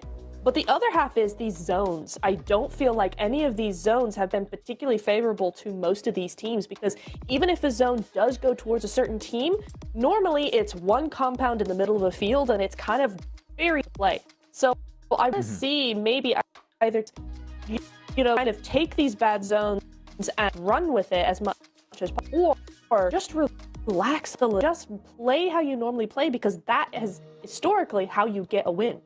Yeah. Hey, you know what? Take me back to Raha. We had a Pachinki circle finish. You know what? Dude, give me some of that spiciness. You know, that would be really fun if that happened. You're going to Xavier to perform potentially. But yeah, circles have been a little bit very open-ended, I would say. They're not ending on any big POI. We didn't see that really happening yesterday, especially the one next to ended in nothingness. And you could see the ring. I think you had Alpha 7 just like, there's literally no terrain to work with. How do we work with this kind of terrain at the end of the game? I'm hoping we do get some like more city or compound centric finishes. I think that's going to show a lot of rotational potential from teams. Who's going to get there first, who's going to play defensively, who's going to be trying to initiate those crashes. I want to see a bit more variety on our angle, because on day one, Hodrix, I would have to say, was a bit one note to me. So I want to see more variety from some of these teams, depending on, of course, how the circle tends to go. Yeah, I think we're going to definitely see that here in day 2. I think we did already in Rondo, right? We saw some of the squads that underperformed yesterday go nuts. So I'm expecting just absolute craziness here in Erangel, because every team knows kind of how the end of these tournaments go, right? There's going to be quite a few squads that are going to be so far down the leaderboards that they don't have any chance of making it to the top 7 here max, right? So when that happens, typically the last few matches are not typical of what the whole tournament was like, right? The teams that know that they're not going to make it are playing super loose. Maybe they go crazy, start pushing everybody, or they're just like, hey, you know what? I'll see you guys in the group stage. We'll make something happen from there, right? So I think considering that, Max, teams more than ever just realize how important it is to put points up here and now rather than waiting to the end of the game, right? Yeah, no, exactly. It's going to be changed up quite significantly into this. But I want to go a little bit deeper on what you said about the later stages of the gauntlet change significantly, Hodrix, because I think it brings up a very interesting scenario where, because you need to be in top 7, right? It's very forgiving if you're in, let's say, top 3 in last 2-3 games of tomorrow. Like if you're looking at Thunder Talk, Mad Balls, R8, maybe Orangutan. Are we going to see a situation, because you would be so comfortable, that you can kind of ruin the opportunity for teams down below? Yes, I am talking about potential hot drops, just as a theory. Here, just to have a conversation. Orangutan, if they're very comfortable in top 7 heading into tomorrow's last few games, and Alpha Gaming are still struggling, do you get rid of them to clear up that position for the grand finals? Technically, that wouldn't be a bad shout. I don't think so. I don't think so, right? I mean, that's the thing. She's so silent. She fully agrees with my point. Thank you. Yeah, it's a hard one for me, because I don't normally love that tactic.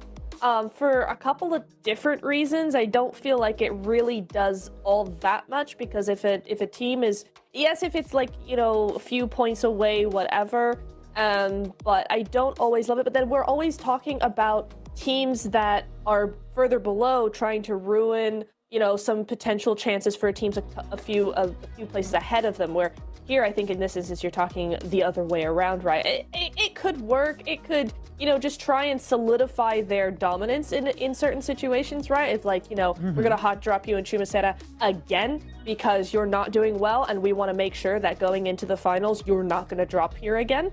That could be something that might be worth the effort, because otherwise, I just don't really see the point. Yeah, I'm mainly talking for the fact of clearing up a drop location for the finals. Yeah. I think it's definitely a long-term incentive to do it. For example, you can also, I brought up OG and APG because it's the funny meme one to bring up right now, right? But otherwise, GS team. I think a lot of teams want to try and get rid of them, such as maybe APG if they're able to climb up the rankings a bit. Alpha 7, Wolves want to try and get rid of them. Maybe even GK because of their Rondo drop location. Again, that's dependent on what the leaderboards look like entering into tomorrow's 6 matches.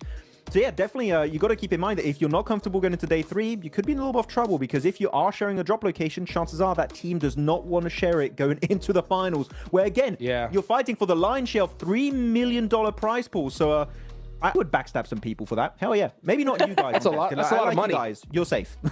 Yeah. You know, a lot of money on the line here. And you know what's typical? You know, I honestly, this is one of my biggest pet peeves about competitive PUBG Mobile, right? Is we don't normally see squads like do these crazy drops towards the end, right? Which is what I would do, because I'm like, hey, why not, right? We got such a huge lead. We could do whatever the heck we want. But for some reason, they continue to play the kind of like the same game they've been playing, right? But one thing that I think really makes a big difference, Neptura, is if you want to take out... We are heading into match 8 of our 18 match set here, and day 2 will continue to unfold. We put the recall beacons to rest. Don't worry, if you're not a fan, you're not going to be seeing them here on Erangel. We are going to be back to basics here. So APG, you can't be losing all your players right at the start of the match. That's a free bit of advice. I won't bill you for it. Very well done. It's good advice as well. Necessary advice on a map with no recalls. But we are heading from the western side, direct south plane path from the north down towards Ferry Pier. A little bit more difficult to head over towards the eastern side of the map, but Alpha 7 getting up nice and early over towards I guess you could call it a slight Zaki North George split that I like to go for here. R8 also out early. R8 consistently being in the vicinity of Alpha 7. Seems like it's a bit of a grudge match going on there. And Thunder Talk dropping very, very close over towards OG on the north side. That is potentially dangerous for OG. Thunder Talk at the top of the tables. We've seen what they can do. Although, at the moment, OG are a little bit isolated from them in Severny. It may be that Thunder Talk try and grab a vehicle, head out to the east coast here. Getting stuck into a funny this early on without the circle being confirmed, especially now, Blank, because we've got a military circle. Yeah, immediately, there's the vehicle icon. On you go. That might mean that the hot drop on the south side might get a little bit more intense, but it is going to be a military island circle here. It's pretty much guaranteed at this point.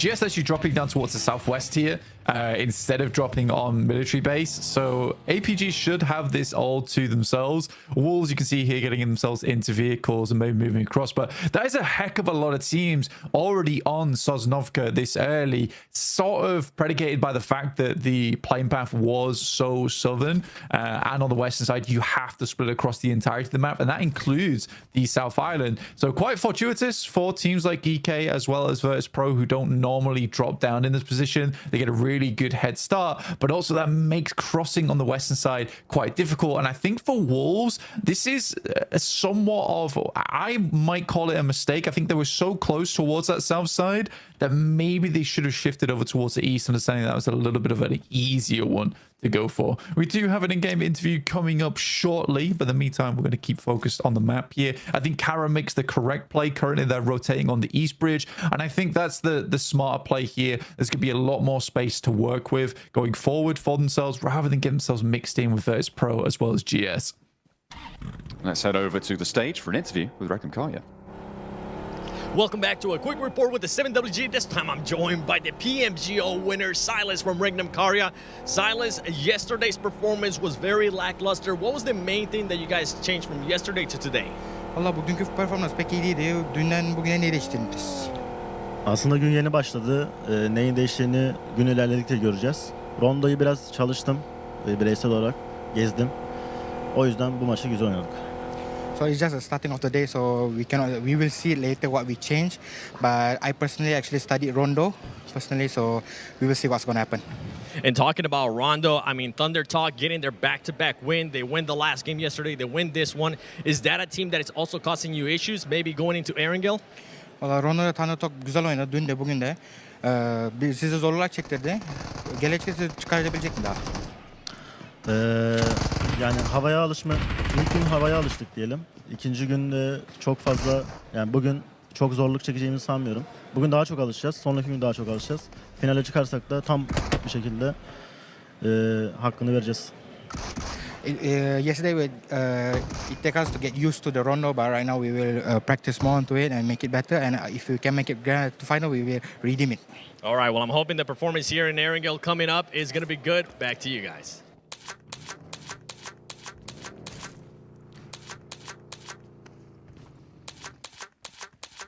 Oh, there you go.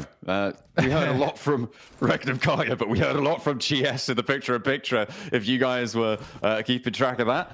They clean wiped Virtus Pro just then. That's pretty great. Big fan of that. And Regnum Kaya, they're going to go into the drink for a swim too. Virtus Pro going out like that, fairly unfortunate, I would say, but very, very well done. Really, really big plays there. And that clears out a lot of space for them as well on the map, especially because they were down towards South Africa quite early. Going down in 6th place as well gives a lot of opportunity for teams like DX, GS, Wolves to overtake them and push them out of the top 7 now going forward.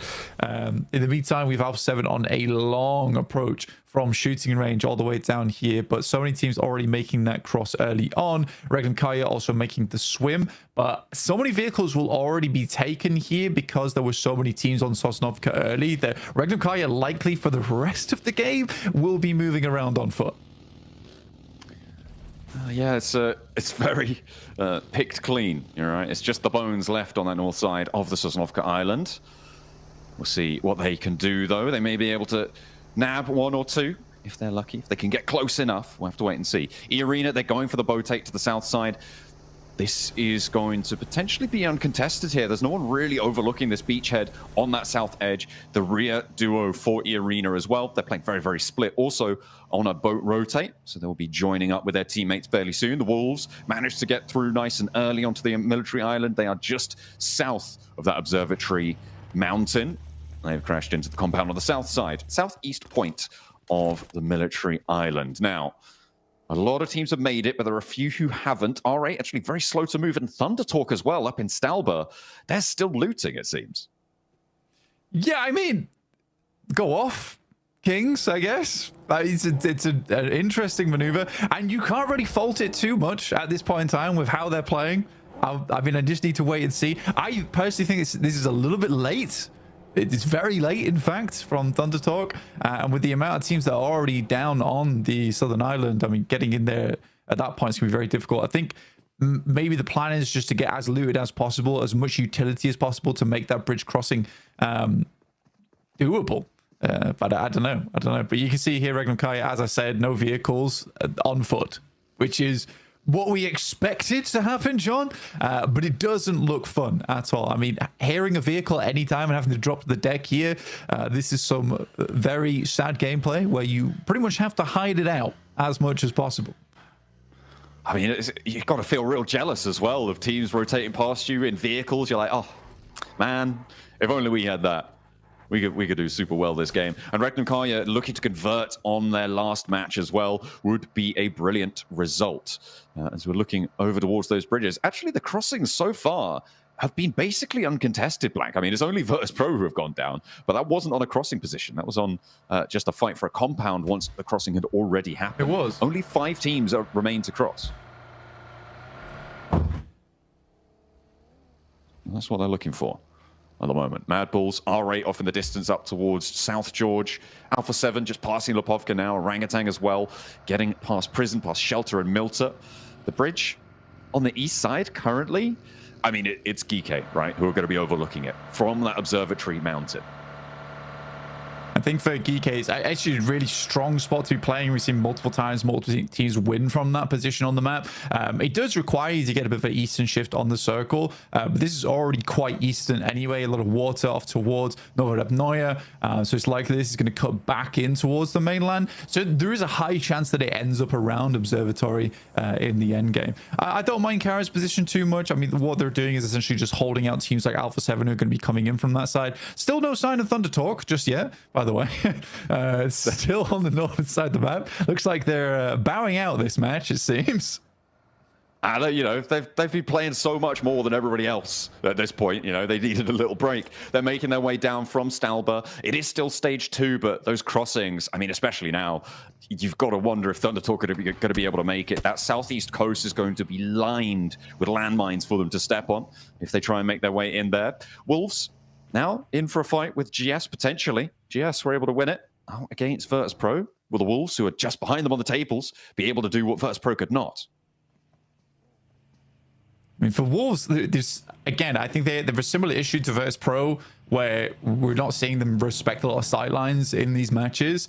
That's the thing that worries me is that, yes, the gameplay is not too bad. The rotations aren't too bad, but there's a lot of these moments where they're making some careless maneuvers, which I would like to see improved overall from quite a few different teams. I mean, Alpha Gaming even falls prey to this as well, where I don't think they're respecting other teams very much at all in these matches. And I think that's what is coming back to bite them.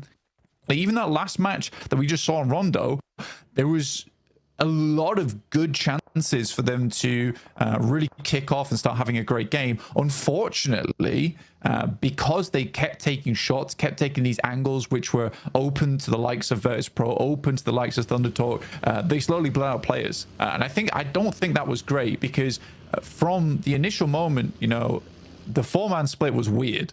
And then getting further into the game, I was like, okay, there is a 4-man. This doesn't look too bad. But yeah, it ended up being quite disappointing, honestly.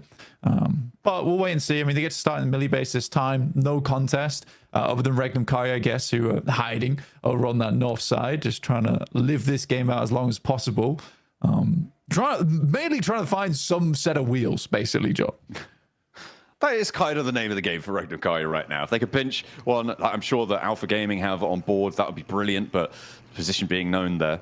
We've seen this from Alpha 7 in the past, Blank. They've taken to the skies. They are going to be heading over in the glider around on the east point here of Novo, trying to stay out of render distance of everybody else. Looks like they will be able to for just a little bit longer. Very dangerous place to land, though, because Kara have outposts all over. You've got to think they're going to spot this, and if they don't, somebody else will.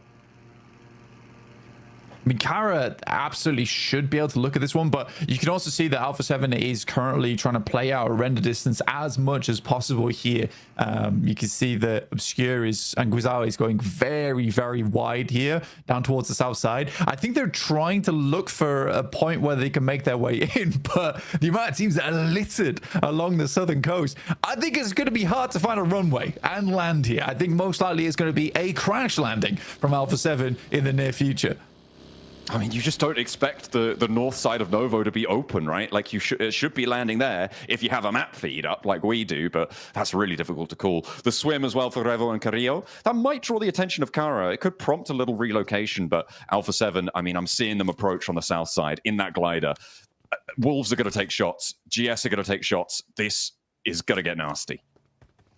Yeah, it's always an interesting thing watching like high-level gameplay at an international scale because everyone has the same idea. I mean, they were able to get up. I mean, Igor's only have the pump shotgun, gets a little bit of damage done, but there isn't any backup right now, which is not ideal. Luckily able to find one with the angle off on the side from Coops, and that's Revo going down. Now just Obscure remaining as they all crash into this one. It should be a quick cleanup for them. But yeah, I think that it's an interesting looking at an international level. Everyone has the exact same idea, is that the south side is where most teams are going to make their cheeky rotate through. So everyone litters down there because they all assuming that each other are going to make that same maneuver. The only team that actually falls prey to it is Alpha 7, but alas, they were coming in from a long, long way away. Again, no sign of Thunder Talk just yet. They're still traveling like Frodo Baggins right now on their way to Sosnovka. there and back again. Goodness me. They are really going to have to get in fairly soon because it's getting to be the blue zone's going to hurt a lot. They started obviously in Stalber. They were slowly rotating down. Also, R8 was struggling to make their way on through as Alpha Gaming seemed to have spotted Regnum Kaya making their way on foot. And unfortunately, I think Regnum Kaya, they've lost a player there. Far from ideal. And they'll be playing on as 3. Still fairly split and still very, very slow. Yeah, I think for Regnum Kaya, it's a rough one. I mean, I think what you have to do there is commit a little bit earlier to an eastern crossing. I don't think that the swim is that bad, but under the assumption the circle is so far off towards that east side that it's likely going to center up on observatory, which it is currently doing, by the way, so we were correct in that assessment. I think that you have to risk the eastern crossing as opposed to trying to play on the beachhead and the three building compounds around that area. I think that's what Regnum Kari are trying to go for. It's a very European approach, I'll say it that way, but I think in this instance it's not correct. Yeah, maybe different decisions to be made in the future, but military circles always fun. Oh my god! GK getting the shift. Oh, there they are. I think I've spotted what you've noticed. They're on the map blank. It's Thunder Talk on the North Bridge, and Orangutan are going to be holding them out. The circle goes still towards GK's favor on that observatory mountain. But let's take a look at this bridge camp, because the health bars on Thunder Talk are going to be low here. They step out and immediately the first goes. The next as well, looking for the spray down. The backup from across the way as well is good. 2 players now stand for Thunder Talk, and the blue zone is hurting.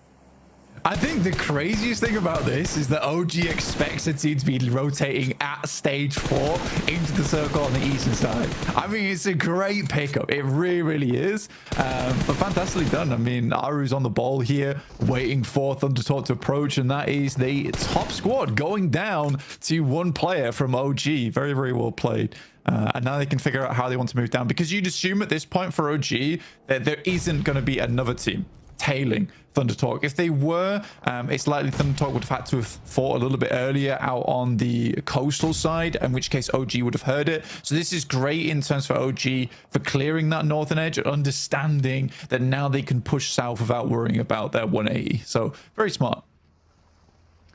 They managed to take 2 players down, but there is still a little bit of life in Thunder Talk, and you can't count them out. A big flex out came through from Orangutan, from OG, both sides, WizGod and Atanki moving into position to try and pick up the scraps on the last 2 players. They couldn't find the angle. Thunder Talk able to keep it under control for their final 2 players. And this is so open because of all of the teams moving to that south side. It's what you were talking about earlier. Because of the teams all putting pressure down south, that ability to move is what OG have capitalized on there well on that north side. Now, on the south side, though, it's going to get mucky because the Wolves have to leave the cliff side. They're moving off, and they've already been slowed down. They've lost Batten. Doran needs a res. Coops is pulling him back to his feet, and you can't spend too long out here. The blue zone really starting to hurt now. Yeah, basically instantly have to get that bandage off. And I think for Wolves, it's pretty much over. I think Kara set up a really, really nice lineup here across the hillside. I think that Wolves is pretty much gone. Egos is likely to go down as well. At this point, Kaido, it's one of the situations where do you just deny the point? Lewis picks up Doran. And now Thunder Talk with their 2 players look to put a little bit more hurt over towards OG. But I don't think that's happening. Ooh, spray down, King spotted. And Atanki able to clock the shot. AJ last to stand, and OG have only got 1 more domino to fall to take down the top dogs. Spray around the corner, not quite fully connecting, but it's going to do enough, and it will be closed down. The roll down on the crates as well. OG want the spoils of victory. Pulling that into the back pocket. They'll clean out the north side.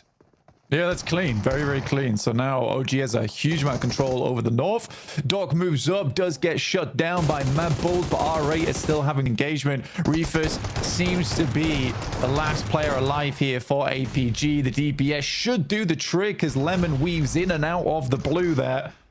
But now R8 look to weave a very different picture for Mad Bulls, one of dread and ruin as they move over the hillside. trying to push in on the western edge. The route out of that military base is treacherous. R8, they're going to fold back, look to res Marth. Madballs disengaged. They're sending across, heading towards DRX, and the remnants of DX Savior as well, closer towards the middle. We're not going towards the mountaintop this time around, Blank, though. It is going to go down south towards GS and towards this ridgeline that we're seeing being fought over fraughtly by Kara, who are keeping their nerves together here. 7 elims already.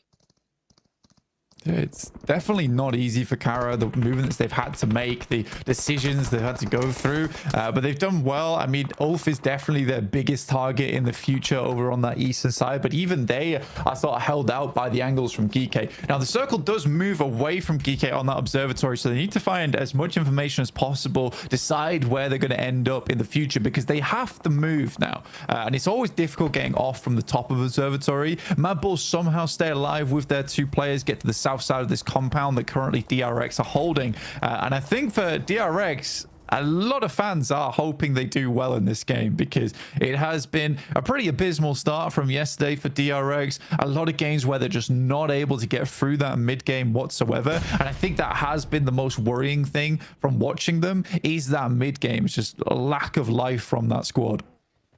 Yeah, getting through that mid game, always treacherous, and it's where you earn the majority of your points on the tables, right? It's getting past those mid game situations that starts to earn you those incremental 4-5 extra points that you need per match to really sit up and amongst the top dogs. DX Xavier trying to hold a sliver of a ridgeline. You can see there's players above them as well from Ulf. That is a really tough spot, but I think DX Xavier are going to be safe for quite a while. Geeke actually more likely to pull the trigger on a fight here. I mean, Geeke needs to find something. I mean, down towards Ulf is likely their best bet, right? They can still play high ground angle and then try and sweep down towards that south side. OG has met little resistance, and DRX actually moves off from that northern position on the compound as OG appears. So this is a very, very sneaky moment from OG to be able to get into the circle and then find themselves a strong position off the back of that as well. The question is whether R8's been watching this rotate and if they'll be able to find some shots over towards them. But again, so far it has been some fairly well calculated decisions from OG. I wonder if Ragnarok thinks he's cleared that angle there against Sakura. He had a good old look there, spotted the horse, but didn't see a leg, didn't see an ankle or anything peeking out. Geeke, they got to take shots over towards Ulf and back them off the angle. Actually, Ulf putting more pressure in towards the middle. Nice stuff, nice find, but that could all come a cropper if GS takes shots out their way, if Ragnarok has his say as well. I'm very impressed that it's actually not R8 that takes shots over towards OG. It's OG taking shots to R8, actually finding a Mori here, and they don't have a lot of time to pick him up because the circle is enclosing. No, R8's put in a very, very difficult position where OG knows at least 2 players are on that northwest side. Rotate out. Wiz got it. Oh, I thought he was sending it there. I think he was breaking out. 2 of them trying to flex through. R8 looking for that regroup, and they find it. They manage to pull themselves back up, grab in the vehicle, not go for the res out wide. Instead, use that little defilade that they've now been able to claim. Prestige backing out as well. Back up to that high ground. Wants the long range oversight, but will have to move back in with this circle shift. Ulf as well, putting pressure in. A potential scout towards GS. Ketch will get that info back to his team. And for Regnum Kari, you've been able to get quite far into this match. I mean, only have 1 player left remaining, and that's Wild, but Wild is typically the lone survivor for the squad.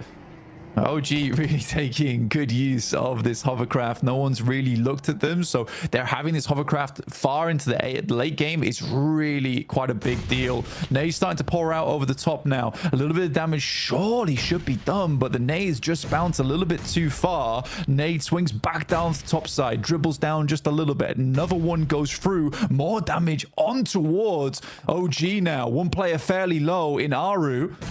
And R8 can maybe leverage this, but a good off angle right now from OG is keeping them at bay. Oh, another nade, another knock. There's no punishment really being seen in return. Finally, Marth goes down. There was a third party as well, I think from Geeke on the high ground to take a shot over towards one of the players from OG who has now been flushed away.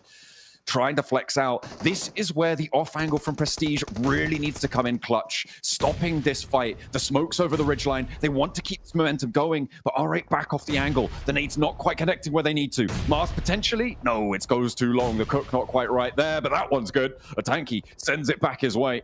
And Aru again, so low, but not going down just yet. That is a cracking grenade from Amori over the top towards WizGod, who's trying to get that off angle towards them. They've laid the smokes down, trying to keep R8 back at this point in time, give them the heavy hand. But right now, it's just not working out. WizGod likely to go down. Finally, Prestige enters the fray. Moves in from that off angle. That might actually give OG an opportunity here, but another flush comes through, and R8 now into a 2 versus 4 in their favor. A tanky needs something big, but he only gets one. There is no answer from the backline, unfortunately. Aru out in the open, caught with his trousers down there, and R8 are going to send them away. 5 elims, though, on the game, Blank. That's a pretty good result. Yeah, it's not bad. Gets them back up towards 4th place now, and there really isn't anyone chasing them too hard on the tables. Alpha 7 went down as a VP as well as Wolves earlier on, but there is now teams like trying to make up points. So with this massive point vacuum at the top from Thundertalk, you're going to start to see these things get very messy towards that top 7 towards the end of today. Ida finding solace as well, so R8 not done quite yet. They want a little bit more. Up on the 70-point tallies, we're talking a lot about Thundertalk's security in towards those finals, but over those 70-point margins, that's also looking pretty safe, Blank, all things considered. They've done a lot of work. And they've put in the effort. And at the moment, they're way over the average that they need to be able to see themselves toward those finals. Kara got 8 elims so far this match, and they want more too. Marceau hops out, looks for the flush, confirms that one, locks it into the bank. As DXavier hold their divot, they've been in there for a long, long time. And actually, Geeke going down. Okay, the descent from the mountaintop, not going to pan out. I mean, Kara's played this game phenomenally well. I think you can't deny that from Kara. From their initial hold towards Nova Abnoya and then the slow sweep down towards the south side, it has been a real patience game for them, and at times really tough, but they've done well off the back of it. Lewis finding catch now as well from Ulf as R8 looks to assault that position. They really only have one option here, which is to try and send down to the rocky outcrop on this south side before they head over towards DRX. DRX has had a bit of circle look, and no one really has had a shout in, but similarly DRX hasn't really found any points from this position whatsoever. Likely the thing is that if they go down in 2nd place, this game will not be as profitable as most would think. They sort of need to finish this game out with a chicken dinner if they want to have a decent performance off the back of this one. Otherwise it is just sort of another meh game back in their pocket. I mean, he's got 3 more nades, but finally someone takes a look out his way. And that is going to be the shutdown. And DXavier will fall finally. 5 teams now remaining, Blank. And DRX with this center position. Kara, they've moved 2 players up here. They'll need to regroup back down to their bottom side too and push in a little bit closer. They might be able to hold the top of the rock for a little bit longer, though. And maybe they'll be able to farm some more eliminations along the way. I mean, Kara being at 14 eliminations now is very impressive. I think the R8 likely are our utility because they had to throw everything in the kitchen sink to take down OG. They were very resilient during that engagement. But I do think for R8 it might be a little bit tricky going forward. Depends how much they're able to steal away from OG, and that's one thing they certainly did steal away is the hovercraft, which is going to give them a little bit of safety going forward, and especially in these final moments. Again, because OG held on to it for so long, it didn't take any shots. Now it's super useful for this late game as a bit of maneuverable cover. That's a long nade. Feels like the bounce is not too bad, but GS does go down to the circle itself. Aaron gets shut down by Marth, who has just been on a tear all day today. A huge elim count being racked up still. Oh they want still more going for Kara, and it's going to be Marth actually starting to take those shots out the way.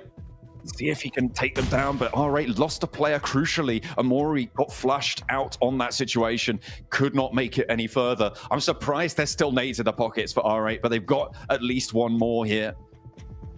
And they want to try and find the opening to Kara. DRX, they've got everything on side right now. It is a question of who's getting 2nd place in my mind. It's going to be very, very difficult to take DRX out of this one. Yeah, I mean, for DRX, this is a freebie game, right? They haven't really done much whatsoever. This is one of those games that just gets gifted to you now and again. I think that, again, praise should be going through to teams like R8, teams like Karo, who have manipulated the circle very, very well for themselves. Maybe even I'd go ahead and say OG on that north side. I think that there's like those three positions of Karo down on the east, R8 coming through the west, and OG on the north. But for DRX, yeah, there's not much to be said about that squad. I'm surprised that they haven't moved anyone up to the wall yet or moved out a little bit. They're kind of allowing ground here. A little bit. Maybe. Timid. Cowards. No, definitely not. That's a bit too much. But I mean, it should be theirs under control. They know that these two teams outside can't really move up unscathed, but Karo are going to give it a go. They're going to have a crack at it. Poser up first, and they slink out wide as well. With I mean, what is Lewis that? Moving on in. There's a knock over to Hyunbin. I mean, yeah, that definitely shouldn't be happening here. DRX are going to have to go for that res, and that might allow Kara even more leeway. See what CEO's getting up to the wall now. Things are starting to get a little bit dicey as R8 have the pressure of the blue zone pushing up towards them. This is the final zone blank, and it will close dead center on this one. It does go inside the wall, which means that Kara will have to cross that boundary if they want to win this one out.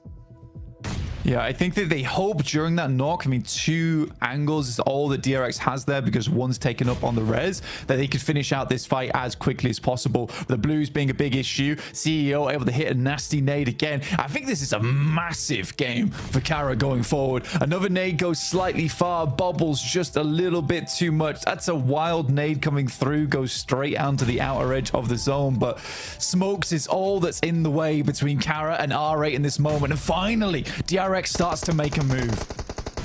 Kaisei flexes out to the wall there. The angle spotted though, and a nade immediately put towards his feet, and he has to dance out the way. DRX starting to get low on nades. They've only got 7 left. R8 are up to the wall as well. They've allowed the entrance to move on in. R8 will go down, but it's Kara to do the dirty, and they will find 2 more eliminations on their tally. A big nade from CEO. Will there be an answer from DRX? They're allowing this to go through, and the smokes there covering so much of their sightline.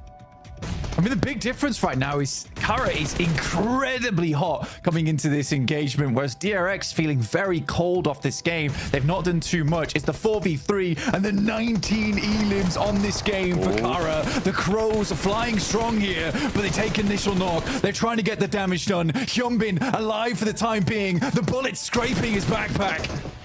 Not quite able to finish the job though. They swap over to the next vehicle and it leaves Poser as a solo. DRX finally able to keep themselves standing. Hyunbin gets the res. 1 knock is all they'll find, and Kara denied the 20-point Elim game. They will go down in 2nd place. DRX able to hold their nerve right at the end. Every single buckle blown off the back of that backpack in those final moments for Hyunbin. But the fact that he stays alive actually is the thing that gives him the chance, because so much time was wasted there for Kara versus Hyunbin. I think if they get that knock, there's a potential for a 3v4. I think Kara is really feeling that game, but still 19 points. That's a 25-point game coming through from Kara. Incredible scenes here at the Gauntlet. A massive jump up for Kara. That has got to feel real good to be able to leapfrog all the way up the tables as they have just done. We've been waiting for it. We've seen some stuff from them previously in their regional positions, but up until now, sort of a little bit lacking. They did have a 3rd place towards the end of yesterday, but it is good to see them finding a little bit more power into these situations. Absolutely. And I think for Kara, again, they played it well. They have strong players on side. They're not the most well-known players in the world from their particular region, but they have all played for multiple years and are all veterans of the game, which is very good to see. But again, I think for DRX, it is just a little bit lackluster win. In the meantime, we'll see what the desk had to say about that match.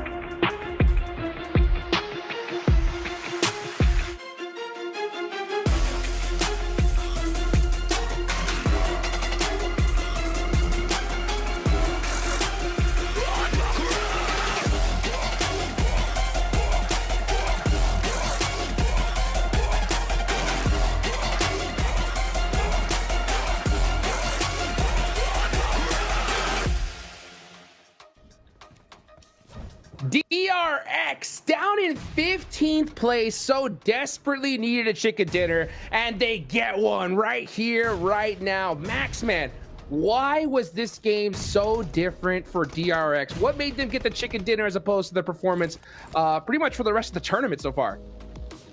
Oh, I was hoping you wouldn't ask me that question. They got circle gifted. Okay, you want me? Unfortunately, it is a win they desperately needed. Okay, don't get me wrong. They were in 15th position before this game. They were circle blessed. Luckily enough, they do go for that big push onto the side of Kara, as you can see here in this finishing blow moment. And they do get himself some really good swarm moments around Poser, get himself the wrap up, and get himself that chicken dinner. But it was definitely circle blessed. And it is not the win I wanted to see, Niptro, to be completely honest from them. A bit more presence when they do get eventually a chicken dinner. But you know what? As you stated before we got on the desk here, that give them a little bit more of a confidence boost to finally initiate that ascent in the rankings. I 100% think that's the case because of the way they switched the flip, or flipped the switch, that's the one. They flipped the switch as soon as they decided, okay, now's the time to go, they went for it. That was the DRX we're used to seeing. So I think now they've got points, they're out of 15th place, they can relax a little bit, take a breath and go, okay, we've got a win. Yes, it was kind of handed to us, but we took it in the end. We've come back to where we need to be. Now let's go forward the way we want to play. So I really am hopeful for them now. I mean, Sizzy, you can look at his face. He's just like, yeah, it's not quite the win we wanted. He's just like, hey, we'll take it. I'm happy about this game. I love his expression on his player shot. So it's great. good. But, overall, like the numbers coming out from the players are good. Like So Easy 4 eliminations, one coming out from Sizzy with 600 plus damage, which is very impressive. Hyunbin, of course, 2. He is my MVP contender for the gauntlet. Might not happen anymore. It might just be sitting from the side of Thunder Talk. Clearly, Hot Jukes, unfortunately, but.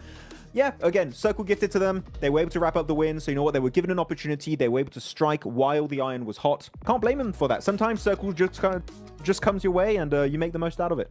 Hey, you know what? That's exactly what they did. I'll tell you one team that made the most out of it, even though they didn't get that such a circle blessing, and that was Kara. Oh my gosh. These guys went crazy depth turn from CEO onto R8 to take out that side. Oh man, I mean, these guys went crazy. How do you feel about their performance here in this match?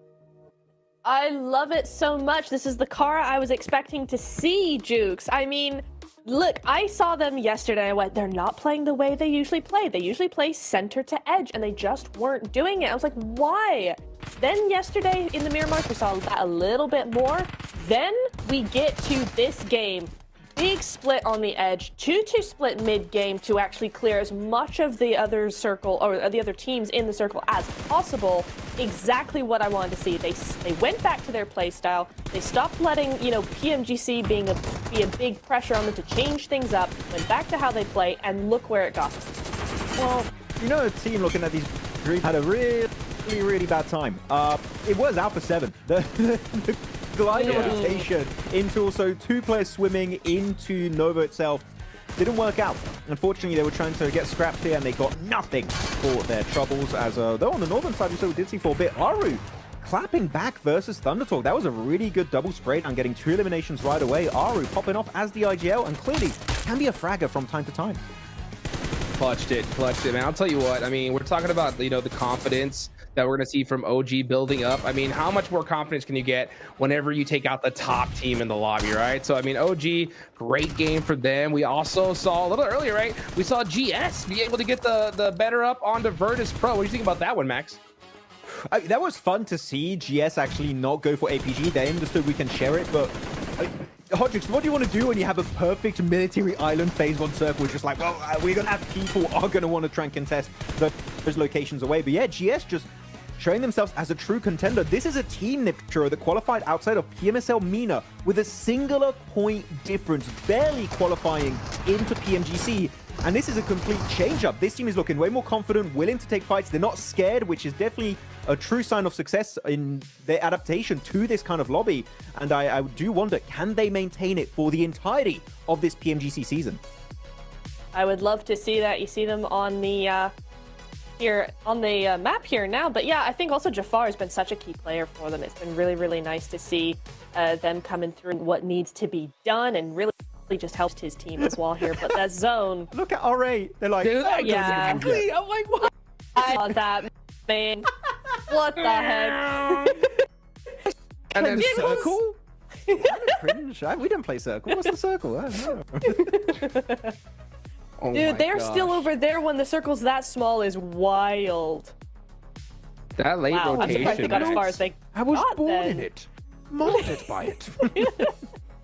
And they picked some really good fights. Prestige had a really good off angle in that fight, North versus Orangutan. It really set them up for success. And once they do clear Orangutan, they start holding on the western ridge, which gives them not only just a really good angle to third party, these southern fights. I think you had Ulf, you had Kara. They can easily get a third party opportunity on that. It also keeps them relatively safe. And you can see here, they don't really take too many casualties until they have to push over the ridge, which at that point here, Hodgick, we saw the nades of CEO were on point. And because of that, 25 points for Kara here. Outdoing DRX that got the chicken dinner. Kara, maybe this is the start of a great comeback. Got to be the start. I mean, come on, right? I mean, these guys, we were waiting for them to be able to put up a big performance. We're waiting for DRX to put up a good game. This is what we were talking about, Neptura, right? We knew that we were going to see some squads perform, and they did not disappoint. They haven't at all. It's nice to see Ulf as well in the top 5 of these points, right? That's another team we wanted to see more from. And, you know, DRX, we talk about, they got the win. It was a little bit handed to them, all of this. It's still 17 points. And when the leaderboard is kind of close, as we've seen it, that is really what you need. So 17 points going to push them pretty far up those leaderboards, I think, and they'll be able to now use that as a springboard into the next match. So very excited to see what they've got coming for us. Yeah, Kara, they landed over there in Novo, right? And they just started playing that edge style you were talking about, right, before Neptura. You know, what do you think, when it comes to Kara, right? What's the difference between this game and playing that edge style versus, when we see them go center? Like, what do you think the big difference is for them? For them, honestly, the difference between the two play styles, I feel, is how comfortable they are with it. Because they play center early on in the game and then switch to edge. And what we were seeing them do is play edge from the very beginning. And that only meant that they were getting left behind by all these other teams. So I really think that that's where they're going, oh, okay, wait, let's switch back. Let's do what we normally do. They're more comfortable and they can be more creative with it. Now, as so easy, it's not, hey, it's not Sitting. For once, it's not Sitting being the MVP of match 2. Look at this pentagram. It's like healing 0, and then you just have a line 29 minutes survival time. You can barely see it, and then 0 assist. This is the weirdest pentagram graphic I think I've ever seen in PMG's PUBG Mobile Esport history. This is an odd looking one, but 0 healing again, showing that they were circle blessed. They didn't take any unnecessary fights. They weren't over peaking to take fights that just didn't make sense. They're just like, we're given a free tick into the late game. Let's use it here, and it worked out. Yeah, man, oh boy, did it. Look at DRX now in 11th place, 37 points. So that's at 9 away from that 7th place position. By the way, guys, if you don't know already, it's 7 spots that are going straight to the grand finals. Everybody else is going to be going to that group stage, right? So looking at these leaderboards, Max, okay, we're about to hit that halfway mark, right? You got GK all the way at the bottom. What is it going to take for these guys to finally wake up? Points? I mean, yeah. Good. I mean, yeah. For Geek in particular, I was quite disappointed because they were playing Observatory this game. They didn't do much with it. They were very hesitant, very slow, and Kara just saw an opportunity to kind of do what Geek should have been doing this game. So Geek needs to see a step up, a little bit more confidence being displayed here in these lobbies. And same for any of the bottom teams. APG also I didn't even do much this game. Neptura, we need to see the APG comeback, and as of right now, it's almost a halfway point. As Hodgick said, it's getting a little bit late to initiate that comeback. I know it is, isn't it? And, even as we look at those leaderboards earlier, right, even a win, from DRX is going 15th to 11th. So APG... This guy has been consistently on these top 4 player graphics, right? I mean, when you're looking at R8, you're looking at Ida, looking at Skuton, you're looking at Marth. Also, there are some really good moments in day 1. But no, Omori is clearly the setup player. I don't think it's intentionally made in a way that he is initially the fragger. He's just a player that finds off angles to set up his team for success, and his off angles are genuinely, Hodgick, so good. He just gets 3 points, 3 eliminations every single time. So Omori is genuinely a genius when it comes to the off angle plays, and so far it's been really paying dividends in these matches. Well, that's an interesting point here, right? Because Omori, he is definitely finding those off angles. We saw in that later fight, though, one off angle that was from Prestige, right? Prestige was holding that huge off angle. I think that really set up that fight for them, right? What do you think about Prestige holding that off angle for so long? And then he finally grouped up with his team towards the end, right? But do you think that he should have held that there back a little bit longer, or do you think he joined up right on time with his team? I think it was used perfectly, actually, in that fight there, Hot Jukes. The way he was playing it, relatively passive, I would say. He was just trying to keep Orangutan in check and stop Orangutan from bleeding over that ridge. If Prestige is not in that position, I think Orangutan keep hitting some of those great nades they had in that fight, and they just completely overwhelm R8. Prestige's off angle is the only thing that kept Orangutan in check. So Niptura looking at R8, everyone, it feels like, on the team can pull off angles. I know Marth can do it since spring of this year, so they're just all off angle players. maybe that's the strat. Honestly, it is kind of the strat. I mean, you see time and time again when you look at fights, very rarely is a fight won by 4v4 just right in front of each other. It's always a sneaky little off angle. It's always somebody wide wrapping that just provides that cover, you know, pushes a team into a corner and stops them from doing what they need to do to defend themselves well. So, you know, it is, if you have a team of all off angle players, honestly, I find that that's probably like one of the best strats you can possibly have, just because it gives you that flexibility to do whatever you want and surprise them however you can. Yeah, definitely. So looking at this graphic of the top 4 players, we've been on this one for a while. I kind of like how CEO is grabbing his logo. I don't know, it's just like that had to be intentional, right?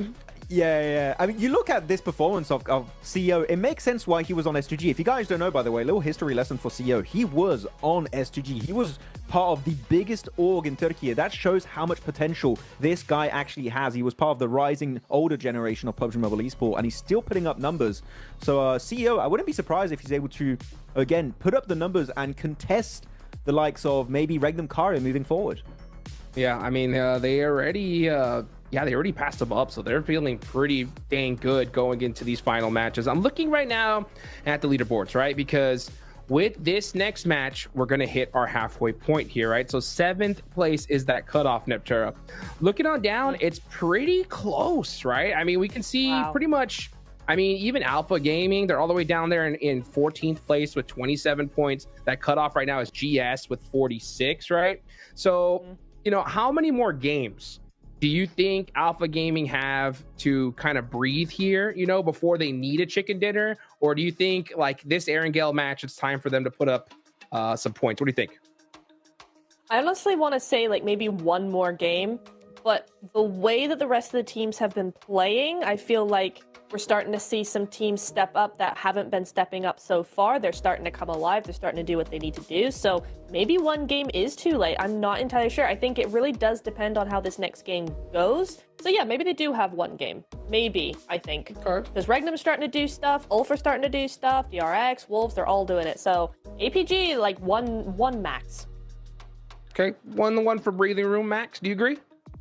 I would agree. I think that's a decent sample size to have for them to try and do a little bit of a jump up in the leaderboards. I mean, everyone's looking at APG, of course, trying to initiate that comeback. I'm looking at E-Arena. I'm going to look at the team that's below them right now. Yeah. They're in 15th position. They're just 1 point behind APG with 26 points for themselves. It's not impossible for them to catch up to top, but I was very impressed with how E-Arena, the players individually especially, were playing back at PMWC. They dominated this most recent PMSL SEA season, and I was very how they were going to play here, and unfortunately, they've just not been able to follow through with those initial promises we had earlier this year. I'm hoping E-Arena can make it, because it would fit. Already, we don't have Bigatron, by the way, from SEA, which that alone feels weird. But if we don't see Arena make it, and maybe D Xavier, if we go like worst case scenario for SEA, I would be so sad, Hot Jukes. We need to see one of them at least make it to the finals. Please, I'm begging. Please. I can't tell you. I was talking to you about this at the start, before the tournament even started, right? I was like, man, how do we not see Bigatron here, right? And it is the first PUBG in Bangkok, Thailand, right? It hurts to see, but hopefully EA could definitely happen here. I mean, it's definitely not too late, even for a team like, you know, Geek, who's all the way last place right now. 18th, I mean, I don't think they have any room at this point. I mean, I think it's putting up double-digit points here and now if you want to have a chance at top 7, because, I mean, you're right, Neptura, a lot of these teams are performing so dang well. You really can't wait towards tomorrow, for sure. Oh, absolutely not. It's going to be far too late for that. I mean, we have seen big things from some of these teams in the final day, APG in particular, that like to just bring out an entire different APG to how it's been the last 2 days, but I wouldn't count on it. I think the lobby is too stacked. These other teams are sick up too early. That, you know, we're seeing things from Ulf. They're starting to make more moves. I mean, EA are starting to do, we've seen some things from them. It's a bit early just yet. No, they haven't been doing exactly what we wanted them to do, but there is still time for it. And I think so there's a lot of questions, I think, for the lower half of the leaderboard, because there's going to be the top half of the leaderboard that are just going to take advantage of that slowness now because they've already stepped up to the plate. Now that makes it more difficult for the others. I want to touch upon your point of Ulf stepping up a little bit, doing a bit more. They are definitely a little bit more present in the later stages, but they're still not as aggressive as I would like to see them be. Like, No, you have Solis, Yeah. Again, you have like the Rising Star touching him many times. Aaron, there was great play on Zeus last year during PMGC. They are not. Then actually, I'm going to be very harsh here, Hot Chicks. They're nowhere near the level of play that I know these guys can provide in these matches. Sure. They're nowhere near.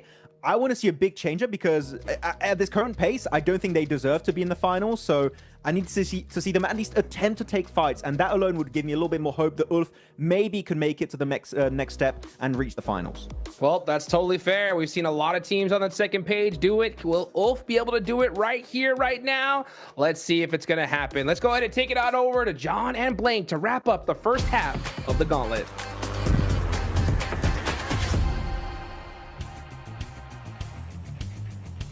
Alrighty, let's go for another Erangel. We'll see if we're going to get another military island. It would be interesting. It would be exciting. But we are going to be heading on in. My name is John Allen. With me is, of course, Blank. We're going to be getting stuck into this one. A close down at the end there for DRX to keep things under control. But we'll have to maintain a hopeful situation that we'll see something a little bit better from them this time around, even if it will result in a win. I would much just prefer to see another Kara performance. The 19 Elim game was phenomenal. Very, very fantastic stuff to watch unfold. And I mean, overall, their game plan was pretty solid from start to finish. Sadly, weren't able to take on DRX. And again, it's from basically an open field with a couple of trees versus an entire compound. So DRX definitely had some advantage there, as well as having a bit more utility in those final moments. The fact they're able to hold them off for so long, it's like one of those situations where Kara, if they don't get that initial couple of knocks on towards DRX, they don't finish off R8, and I think that both get swarmed by DRX in that end game. But this is a west to east lane path.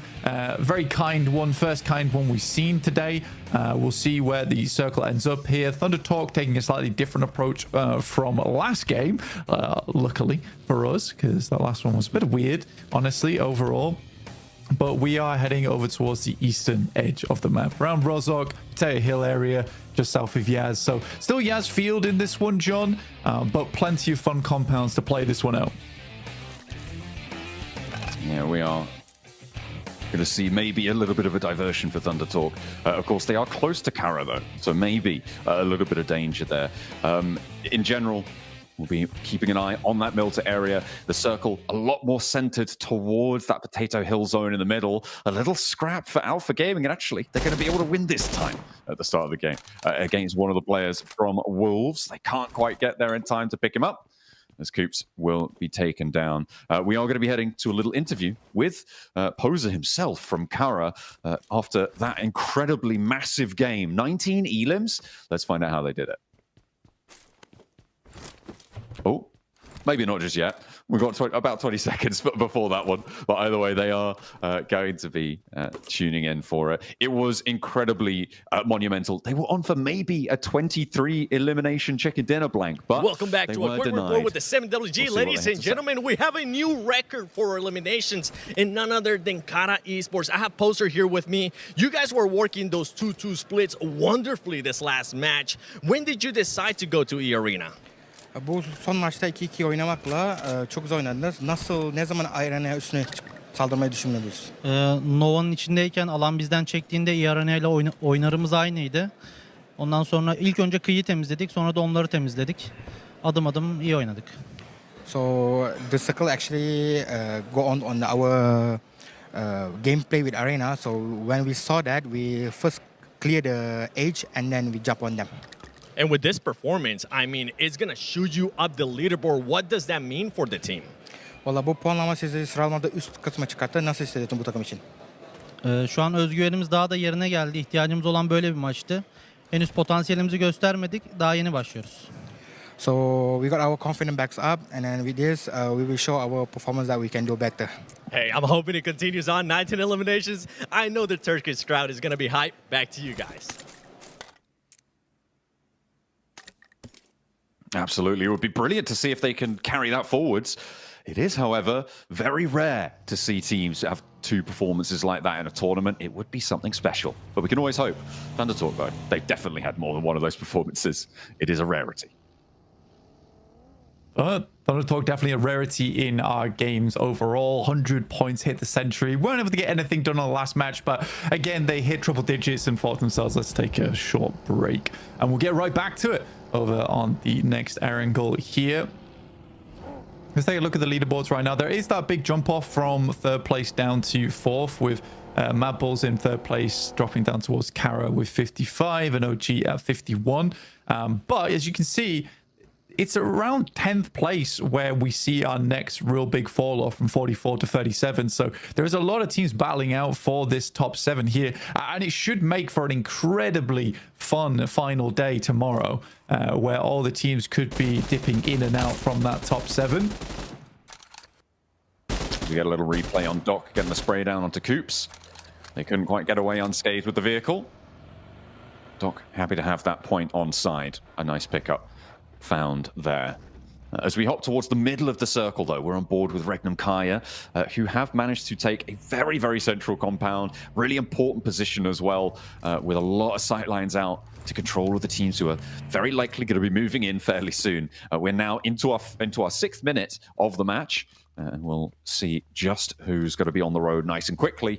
Hopefully, yeah, Thunder Talk, they're already moving. So we're not going to see another massive delay until, what is it, like zone 8 or something like that. And they decided, oh yeah, we should probably get towards the circle. R8 did it too, though. So, you know, it's not just them. It isn't. I mean, it was possible. I mean, it was fun watching that little breakdown of the paths taken with RA really on a bit of a journey themselves down from that northwest side, starting just underneath Alpha 7 there, but having way more success from their position. I mean, even just to get in on that western side anyway was very, very tough. I mean, there was so many teams there at the start of the game. I do think Virtus Pro going down so early actually opened up a little bit more possibility for space taking on the western side of Sosnovka. So some fortuitous stuff did happen. I think for Kara, they didn't quite get that benefit. They really did have to fight it out for that position, indicated by obviously the amount of eliminations they were able to pick up in that last game. You got OG here on our screens, just the western side of Shelter. Just waiting to see what they want to do next in terms of scouting, where players are coming from. Regnum Kaya left fairly early from their position, headed around where Dip is. And we'll just hold that out. With Ulf coming in from the northwest side, that is something they'll have to worry about in the short future. Alpha 7 moving in on that north edge. Over that Rostock Bridge, uncontested on the crossing. A little bit more treacherous down towards the south. R8 now from South George. They're moving around the foothills of Everest, trying to head out east. Behind the Mad Bulls, though, they will, if they want to go over the north side of Pachinki, they'll have to go through the Mad Bulls there, or try and find another way around to try and get into this one unscathed. It's easier said than done. Although Mad Bulls, they're leaving players over in Sunken. They're wanting to control that bridge crossing to the north, I suppose. Get a little bit of info, a little bit of scouting from Tulika on the Mad Bulls. As GS move over the north, they're heading over the north of the Yaz Lake. I mean, I think for E-Arena, heading down this way is not too bad. But again, we haven't really seen that early game prowess from E-Arena so far. I mean, round Geeke as well. Yasnaya is easily shared. But with only 2 players there, I am slightly worried for them slightly. I think the rest of the team needs to get back in action soon. The Mad Bulls, though, like you're saying, over on that western Rozhok side, coming through past school towards Chopsticks. This is always such a weird starting circle for a lot of our squads, just purely because what they're struggling with right now is deciding where they want to play going forward. Because as we head into zone 2, like there's plenty of positions which are very, very valuable, but just not quite yet because we don't know where it's centering up. Now we know that you kind of want to take some of these farm compounds nice and early, potentially even some of these positions underneath Potato Hill. Even playing over towards the southern side of the coast is not bad here. I mean, it makes the decision-making process a little bit easier. The execution phase, though, a lot more tricky for our IGLs, for our teams to try and enact their plans now. Everybody on a mad dash south, trying to get into a very limited set of positions. Ulf got to be charging in from that north side, a little bit split. They've got a backstop there for Solus, trying to regroup. Regnum Kaya clashing with DRX on the inside of a compound, but you've got Ulf putting pressure on the north. You can't afford to go for a crash, as well as on the south coast entirely in the warehouses. DX Xavier, Wolves going back and forth here. Lamborn needs a pickup now. Paragin has to put the pin back in to save his teammate. Will be able to start that one. And Nate moves forward, securing it. They are on the inside. They should be fairly safe, but will they be allowed to get this res? Because there's more threat from the Wolves around the corner. And that's going to be Levi's taken out in the midst of it all. The Xavier having a tough time on this pro. With Paragin going down, Lambo going down there is very, very tough for DXA because they wanted a lot more speed on that one. And Levi's expected some backup on the side there. That wasn't meant to be a 1v1. That was meant to be a 2v1. Paragin getting taken out by Top. And Gara immediately picking up the elimination point for that. Goodness me. DXA and Wolves now just bottom of the pecking order right now. That's unfortunate. I think DXA can't really leave from this building either with the two sightlines that are set up here, John. They only got 2 elims for it as well, Blank. They weren't able to extract the full 4. They weren't able to do any more than that, which is unfortunate. You could excuse it maybe, you know, if you're able to get up to 4 points, right? And then, no matter what, it's an okay game. You will keep yourselves in the conversation for 7th place, where DXavia currently sits right now. And they need every match they can get. We know how volatile the middle of these tables are going to be with the number of points that Thunder Talk are earning. And Kara having that oversight, they'll be all too happy to snaffle away any points that dare to step out of line. So, I mean, the center of the circle is pretty packed right now. You've got Kara and the Regnum Kari just above them, and the DRX holding quite central, but in open zone. Mapple spots the team crossing along the way. It is GS, and they're happy to chase this one down with a mobile turret in the vehicle. It's 3 players in 3 cars, so I think they're assuming they can take those shots quite frequently, but they decide to back it off. They don't want to deal with that angle for too much longer, and a building gets taken up by GS. It is on the northern side of the zone, though, so it is not massively likely it's going to end up there, but it will give GS a little bit of a long breath, right? A bit of relief in this match. That is enough. Doran goes down. Nade. What a post through the letterbox there on the nade. Beautiful stuff. Didn't even need a stamp. CEO able to hand deliver that one. Lovely stuff. Able to pick up the pieces as well. Now they're going to have to move a little bit further west, potentially. I mean, Kara should be able to hold this angle. We'll see if they're able to do so against Thunder Talk, who are moving in on that coast side too. It's hard to make the correct decision on this one because as we head further down towards the south side of the map, it slopes downwards, right? So you don't really want to play those positions. I think Alpha Gaming actually has a very good chance from their spot. They have a lot of high ground oversight here. The issue is they're going to have to play that late game a little bit more aggressively as the circle probably will move away from them. I think R8 has one of the more fixed positions inside of the circle. It's a lovely compound to play around with. Leaving it is slightly difficult because you do need to wrap around towards that northwest side. But in this instance, it's really good because I don't think they're imagining that it's going to be a hard west shift on the circle. So this just gives them nice 180 oversight towards their eastern edge. And that's a lot of information to be gained off the back of that one. OG making a mad dash along the way over towards a small building they can potentially play the rest of the game in. Actually diverting one out to the shack as well. So they have got multiple angles. A run-up made a little bit harder because of that. With 4 players alive, I'm only seeing 3 in the middle there. Or maybe they are all 4 packed in. We'll have to wait and see just how they can hold the dead center here. They're in a little bit of a valley, Blank. So it is very much a standoff. They are committing to this location. It will be very, very difficult, if not impossible, to leave it. So they need to get the value in the mid-game here with elims. Yeah, I think it's a risky play, but it's high value reward if this does continue to center up, because it's very much open ground around them.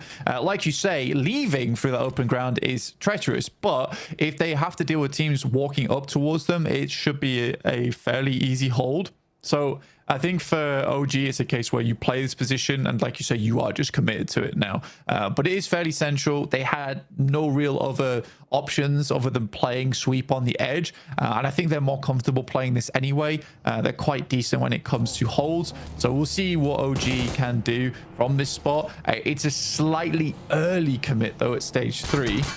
But because it is so dead central and in a compound, I think you make that call here and now. Jafar angles over towards Virtus Pro, the rest of GS as well. They moved out to the north side to try and have a breather, but they're being crushed down a little bit here. Virtus Pro have to turn around. They don't want to get stuck into that anymore. A little sweet drift there for Virtus Pro. Maybe they're reorienting. Maybe they do want to get stuck in. Okay, no, they're just biding their time and leaving tire marks on the grass. Someone's got to look after that. That's very inconsiderate to the groundskeepers. It is indeed. Undertalk playing down towards the southern docks as all 4 players. There is a chance it does go down towards that south side. It's not always the greatest and latest of positions, but with a little cover and the little positions available in that spot, docks is not that bad. The question is how well you can hold it as a solo team. It does get to those points later on where you end up sharing that position on the east and the western side of it, often leaving the warehouse open as it's a bit easier to nade out. But I think that for Thundertalks, this is a good spot to play in going forward. Now, OG has an option now, because most teams are going to have to wrap round on the east and the west side, is whether they want to move a little bit close to the circle, play out in the open with some vehicles, or just stick to their guns. Refus on the inside, not going to win that one. The Arena able to find it in an immediate shutdown. Alpha Gaming not in a position to go for the backup there, and Zyol caught out in the open by R8 across the way. That's a couple of 100 meters out there. A long shot coming on through. In the meantime, Geeke, Regnum Kaya clashing on the inside here. You've got DRX on the north of this fight too. Those nades are coming on through, but it is Regnum Kaya to draw first blood. However, it's faded off. Flushes need to come through now, and Safji will be able to find it. Unfortunately, it is taken down in the process. Kevin on the outside, though, looking to try and hunt down more Regnum Kaya players here as he steps forwards to Loxy. Low HP on Zedwall. Not really step too far in, but with a shotgun to play against, you know it's probably not super likely that you are going to go down through the consistent spray. Regnum Kaya, however, go down to DRX on the approach, and that is going to be an overwhelming force from DRX on the north side. Not timid this time around. I think the craziest thing is Kara gets a shot in there, by the way, from all the way down the southwest side, able to pick up Loxy as he jumps out the building. Regnum Kaya just melted under the pressure there, and DRX actually pick up a fairly decent spot for themselves, all in that short moment of time. I think they'll be very pleased with how that one turns out. In comes Ulf over towards Thundertalk's position. Again, like I said, this is a large area, difficult to hold as 4 players, and they're trying to gauge where exactly the Thundertalk players are currently. Luckily for Thundertalk, they always have this angle up top side. APG doing a good job to protect them from any target that comes towards them, and some fantastic nades are being lobbed up their way to secure some more points. Goodness me, Ulf, they try and move into the hills on the north side of this compound, but they're denied entry. Everybody with the third-party angles. Eren, though, has actually managed to make it for the south side, so a last player alive for Ulf. Hello. In the meantime, Doc now has more Arena players to worry about. 3 players actually taking shots out his way. You can see the rest of them trying to move through. He's forced out wide and taken down as soon as he moves. Sakura clocks him. And now Top has to try and find something in response, because Doc is not getting back up. Yeah, it's a good third party coming through from E-Arena. They noticed there was fighting going down on this side, but it seemed to be only 1 player. But RA currently in an engagement between them and VP. 1 player left alive for R8 and nowhere near this engagement. It's Prestige looks to send some Molotovs in. It's a good position to throw them out, but VP immediately moving forward. Amori in the backlines in the shack, priming a nade of his own. It's a long toss on it. A big gamble, but doesn't hit on target.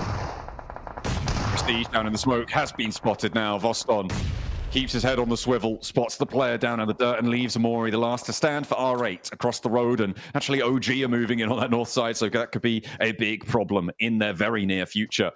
I think Alpha Gaming did just go down. Arena able to finish the job as the circle goes back towards the center of this one, leaving those cliff tops out of it.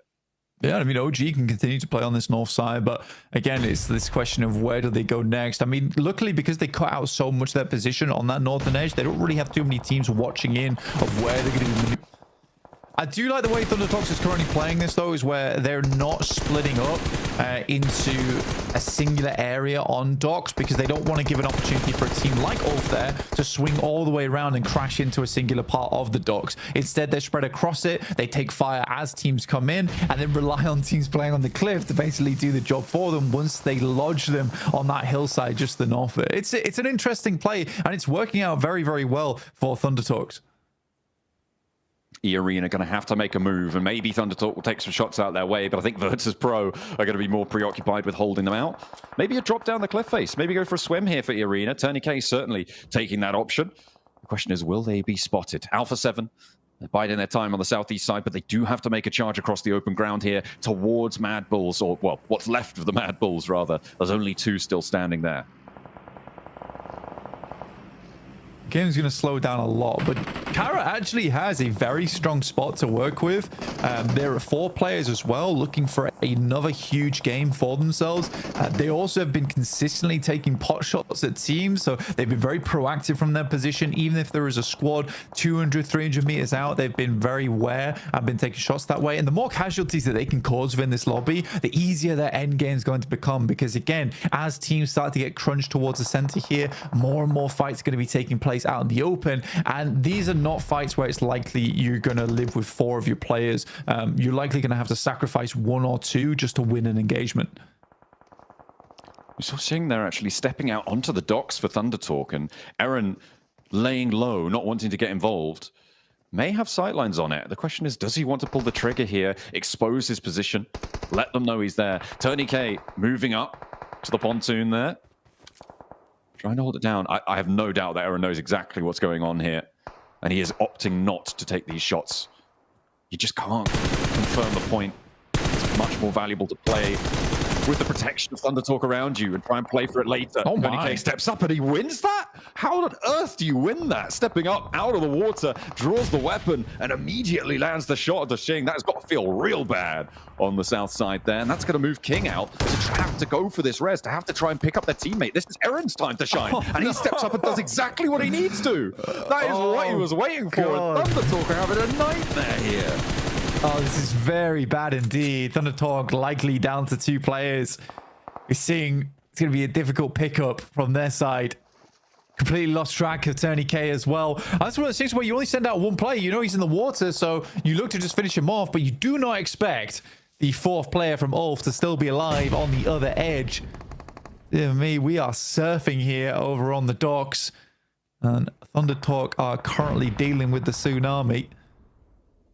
Okay. Side shift. They have to push out, so they're going to have to leave here as well. This does mean that they can just fully disengage and look to leave these solos to their own devices, but that's going to be difficult because you've got Virtus Pro and Kara who are going to know all about what's happening here. Quick knock from OG down towards Virtus Pro. I mean, it's a good time to be doing it as the circle starts to close inwards, but Voston with an immediate response over towards that top side gets a good shot over towards the tanky, leaving just him and Aru there. And the question is whether Virtus Pro even want to go for a wraparound on that side. I mean, OG has to call for some slight reinforcements here. I mean, it is good news, I think, on the north side for OG. And they've got enough to play with that cover, that re-knock over towards Virtus Pro. They didn't need to get the flush there. They just needed to slow Virtus Pro down, force them into an unfavorable fight. Tourniquet may have bit the dust, and he will indeed go down to the nade from AJ. Only the 1 player to go down from ThunderTalk, and it could have been worse. But Eren really bided his time well there. He played the time perfectly, and actually maybe afforded an opportunity to have a chance to get another point or 2. Yeah, currently we're in the top 10, so 3 more teams would have to go down before we start hitting placement points. DRX holding on to their position quite nicely as GS attempted to assault their position. Hyunbin on the top stairs looking for Icon right now. In the meantime, the roll-up for Virtus Pro is getting dismantled on that northwest side. Unfortunately, there is a knock sent back over towards them. GS finally going down there, but it is going to be OG holding quite well. The reses, though, are starting to come through. There's the first flush coming in, and there is, unfortunately, the re-knocks coming in from Virtus Pro. They stop, though. They move sideways, move laterally on the fight, and OG not going to be able to connect these nades if they haven't spotted it. Will they put them in the right place here as the nades bob forwards? Not quite on the target.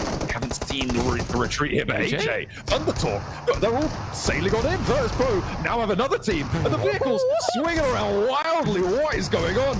OG, move in, get these knocks, get these points here, because Thundertalk are moving with slivers of HP. Going down? Virtus Pro go down, and 3 players from Thundertalk still stand tall, but OG, they've taken a knock. What have Thundertalk just done? What? I mean, DRX were taking shots across the way at OG whilst that all was unfolding. I don't know how Thundertalk gets away with it, but they absolutely do. AJ with the run down the vehicle, smearing VP across the fields. And now AKOP trying to get his HP bar back up again. A nade sent across towards the tree, slightly lagging behind the rest of the team. A nade sent along the edge of the blue here could be devastating. And it is close, but not close enough.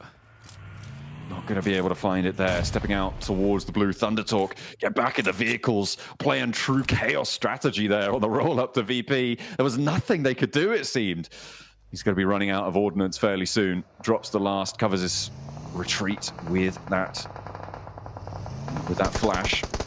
That's going to allow Thundertalk to disengage. Play on as 3 from here, which is crazy. Kara, I don't think they're going to be able to do the same thing, but I don't think they need to. With the circle as it sits, they keep in on the south side, and they may be able to find a chicken dinner this time around where they couldn't quite before.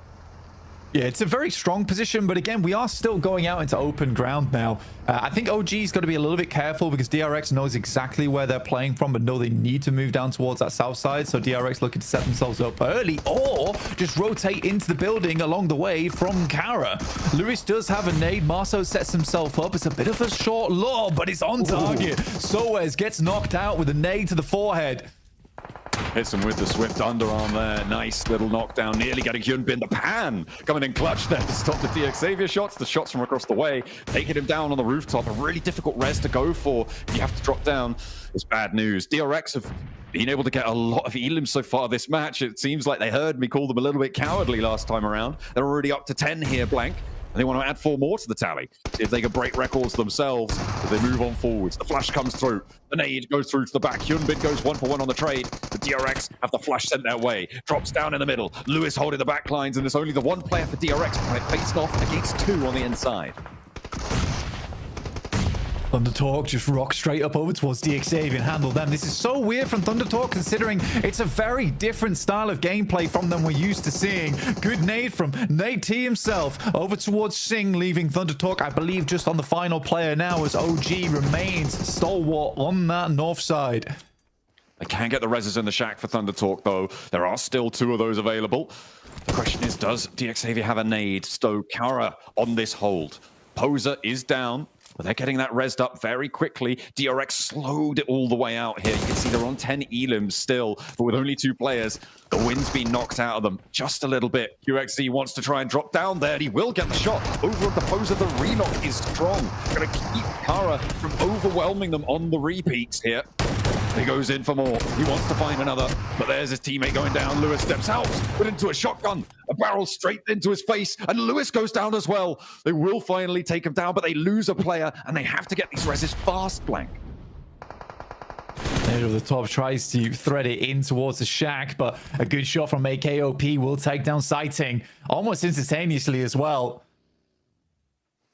Now they got to figure out how they want to play this one out because, again, for OG, they are passing through open ground. I think for Thundertalk, they desperately want to get rid of DX Xavier, but Nate, immediate reposition from his side.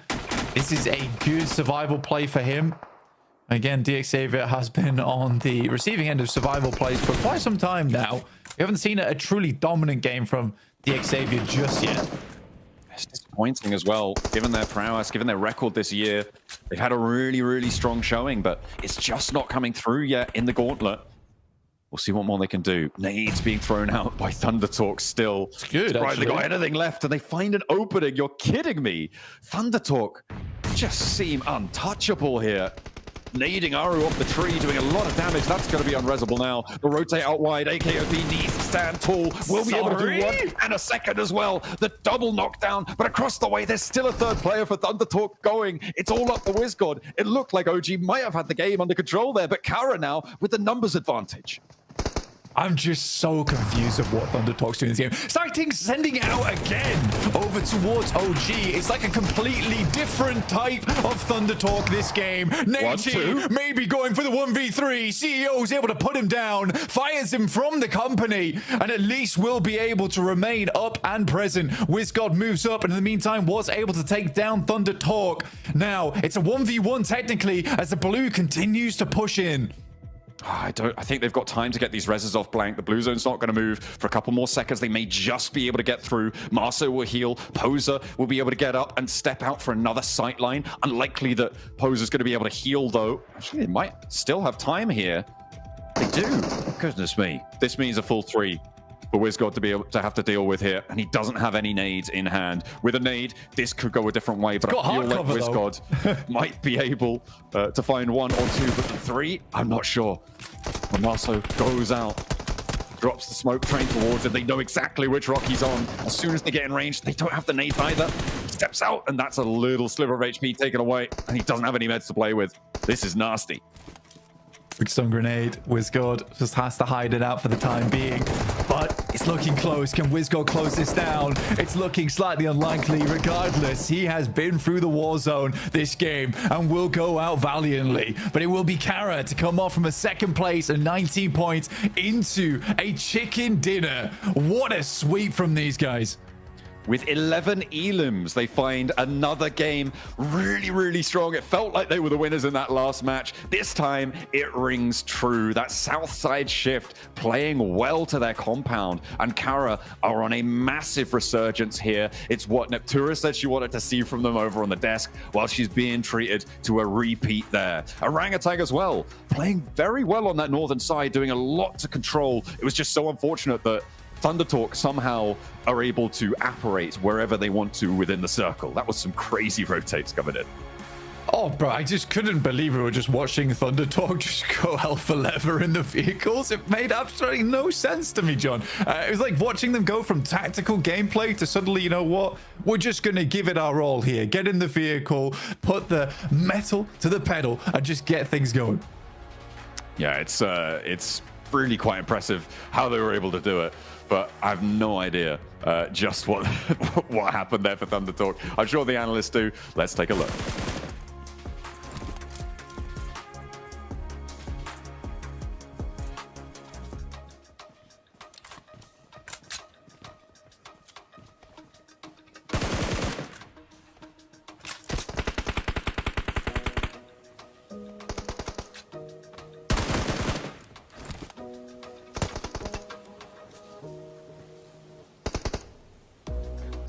Okay, man, what a game. Are you kidding me? This game had it all. We saw the crazy push from Thunder Talk onto Virtus Pro. I mean, these guys are flexing themselves out, but Kara with the back-to-back chicken dinner. Max, man, what we've been waiting for. Hey, Kara, back-to-back win. Neptura, you are the reverse curse less right now for this team. You wanted to see step up, and like the thing is, they drop arm, right? This is their drop location through and through. They love this area, and it was just so lucky for them that the circle ended up going that way. But it was not just a game like we saw for its last match. This is Kara actually zooms away. I build Lewis in particular, top angle versus DRX was just in particular. Just putting Turkey on the map when it comes to the Gauntlet. They are the best from their region, which I did not know in the Regnum Kara in this exam lobby. Right? Yeah, prize coming here. I did know Kara were gonna be a foreskin with it. It took a little time to get feet, but once they have, I cannot them the edge, the controls that they've got. You know that, like you said, that roof angle was just demolishing for DRX. Really good game, all right, but no match for that angle. And the rest of Kara just able to support those angles. Great shots and big stuff coming in from them. I don't know why my mind this was a back-to-back Karo win because they got such a elimination. I'm like, wait, place. It was DRX that did end up winning. I'm like, but no, it almost was a win in terms of how many points they did bring home after that first Erangel game of the day. They're going through the replays here. I think we were quite critical about Alpha Gaming. Why do we take this unnecessary fight versus E-Arena in the double warehouses? They could just hug the cliff and they would have been just fine. Easy access into the late game here where top is on this replay. They decide against it. That was a big fumble in my opinion. I'll take it one step further, Max. I'd say that once EA were in the building, they should have let it go. But why are they in the building in the first place? But Tony K coming in here, EA. I mean, this was insane, just insane. He's like, I am Tony K. He's going to rename. He's taking Tony K's name now. He's him. Oh my goodness. Crazy after crazy play. I loved this game so much. It was just, what was this game? It's just such chaos. Back-to-back chaos in the end game. I loved it so much. Look, you're going to see Kara barely. You're going to see them barely move this high again. Okay, even talk technically, they dropped Milta, so they didn't have to do this game. Orangutan also similar, drop in Shelter, playing the northern side. Everyone got in position pretty much phase 1, transitioning into phase 2, and then they didn't move much for the rest of this game because there's so many compounds open for the taking early on in this game.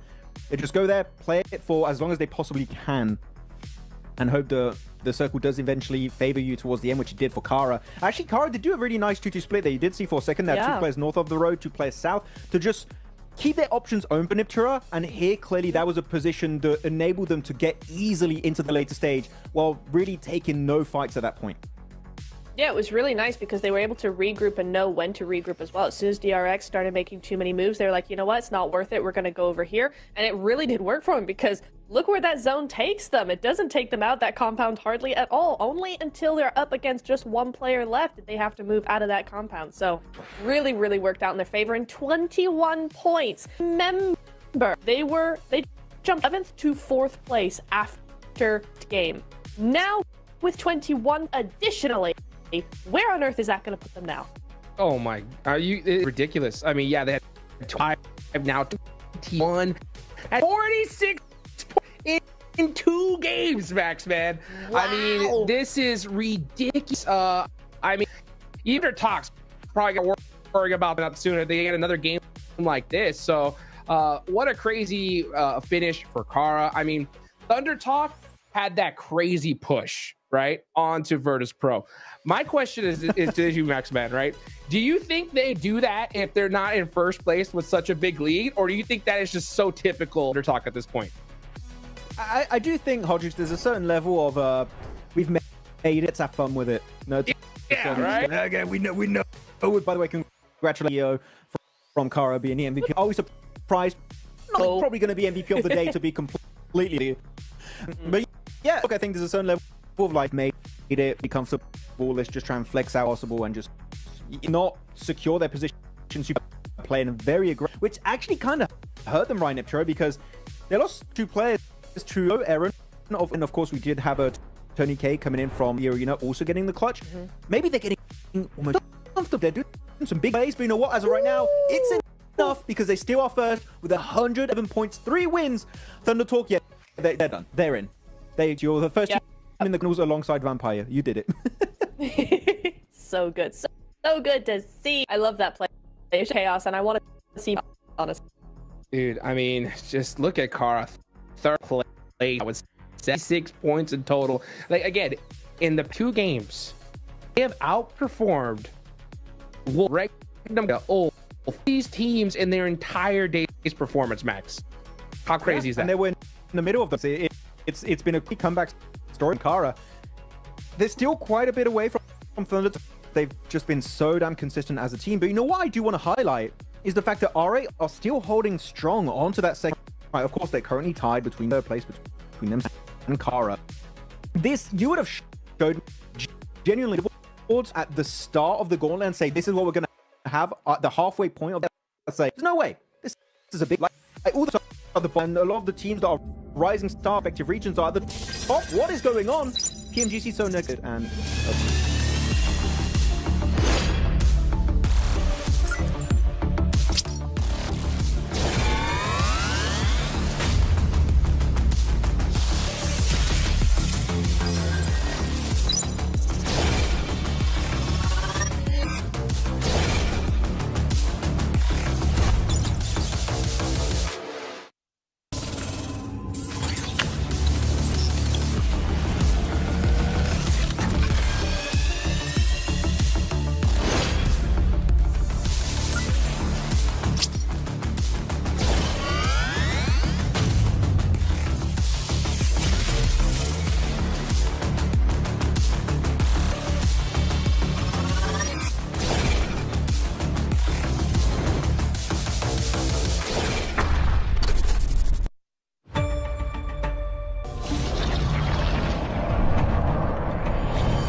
Welcome back, ladies and gentlemen. Halfway through day 2 of the gauntlet here, and I'm with none other than DRX Yumbin, a team that has been able to make a big jump up in regards to points. Day 1, 11th place, 19 points. Today, they have scored 51 points, especially with the performance here in Erangel. Yumbin, you've gotten a win in Erangel. You just got a good performance as well. What was the biggest adjustment you guys have made in day 2 for Erangel? 저희 DRX 팀이 어제보다 오늘 점수 엄청 많이 먹었어요. 혹시 어제보다 오늘 좋은 점이 뭐라고 생각하고 있어요? 어제 저희가 했던 운영 방식이 좀 많이 맞지 않았던 것 같아갖고 오늘은 이제 운영적인 부분을 좀 많이 바꿔서 한 것 같습니다. I think that our team has communicated a lot and changed our play style today. So we did very good today. Okay, well, I like to hear that. I'm glad you guys have made those adjustments. Now, let's rewind it back a little bit because there is a map that you guys are struggling with, and that map is Rondo. What is causing those struggles in Rondo, and what can you change going into tomorrow for that last round of the gauntlet? 론도 G2에서 그렇게 잘하는지 아는 것 같아요. 근데 혹시 내일 위해서 어떤 노력은 할 수 있을까요? 론도요? 네네네. 오늘 론도 같은 경우에는 저희가 이제 중앙을 잘 들어가는데 저희 스스로 이제 쓸 자리를 잘 못 써서 터졌다고 생각했기 때문에 내일은 좀 더 잘 보면서 생각 많이 하고 좋은 자리에 쓰려고 할 것 같아요. I think we should get to the middle of the map, but we can't do it well today. But we should be good at tomorrow. Is there any team that's causing you any issues in Rondo? 혹시 론도 G2에서 어느 팀이 DRX 팀에게 무슨 어려운 점을 했어요? 네? 다른 팀이 DRX 팀이 론도 팀에서 론도 팀에서 DRX에게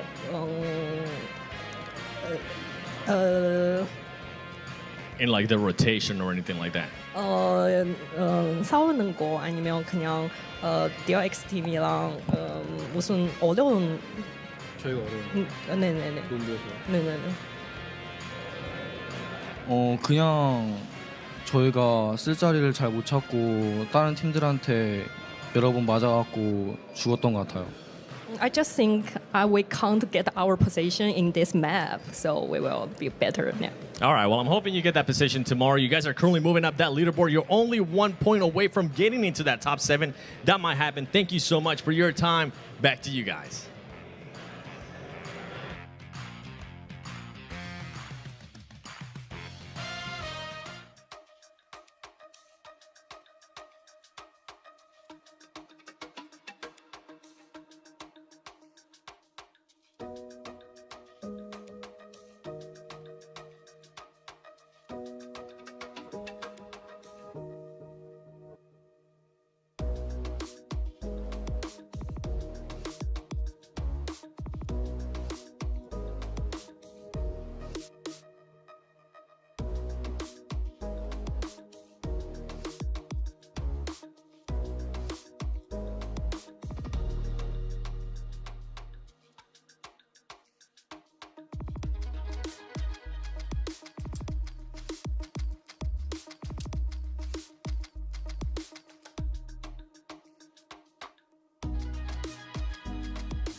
All right, we're getting geared up for the next match here. We passed the halfway mark on the gauntlet, and we are getting towards a bit late in the day for some of our teams to start to step up, certainly from the bottom of those tables. We saw, obviously, Kara have a massive resurgence coming in towards the games today. Those two back-to-backs have been absolutely incredible. We're hoping for more in our last Erangel, though. Yeah. Absolutely. I think their last should be pretty good, to be honest with you. I think we've seen some incredible plays from most of our teams today. Here's a quick recap of what has occurred over the last 3 games. Obviously, there was some fantastic stuff, and I think Kara's the big storyline so far. An incredible comeback overall. OG making it into multiple of the late game circles too, and then Thunder Talk suddenly deciding once they hit triple digits, they're going to go on the aggressive. Because that last game, they were just decided, you know what, we've had enough of being in dock. Let's just drive around like madmen. Yeah, why not? You know, give it a go. They've done everything else successfully. Why not try and break the mold a little bit, right? Make it a little bit more exciting for yourselves. Seems like they are on easy street at the moment, certainly if you look at their points tallies. And with that match, I mean, they basically locked themselves in, right, for the finals. There's pretty much no way that they don't go. There wasn't before. It's almost definite. It's definite now. I really don't see them. Yeah, I mean, they're not. Let's put it that way. They're not dropping out from top 7. Thunder Talk have absolutely stamped their ticket. There's still some more work to be done for some of our other teams here before we can clearly say that they are making it in, just due to the way the points have been set up towards the top side of the lobby right now, with so many squads earning very similar point scoring so far, just because a lot of those points have been stolen at the top side. That nade was just wonderful, by the way. Very, very difficult to make happen a lot of times, but there you have it. GK doing their best there. That fight was intense between DRX, GK, as well as Kara when it came down to it. I think DRX made a pretty decent hold on the top side just as 2 players, but alas, it wasn't meant to be. I mean, this setup as well on that south side for one of the Thunder Talk players to go down was pretty nasty coming through from Aaron on Ulf. The RX as well on the warpath in the match. They were able to do quite a lot during that game. A huge number of elims added to their tally, where last game they really were reticent to do so. Top 4 players, though, coming on through. CEO still grabbing that logo. Like a tiger, like a lion, maybe. I don't know. But either way, he's top of the pride right now with 6 elims and 688 damage on that match. I like how you went for tiger, lion, and not the wolf, like the logo.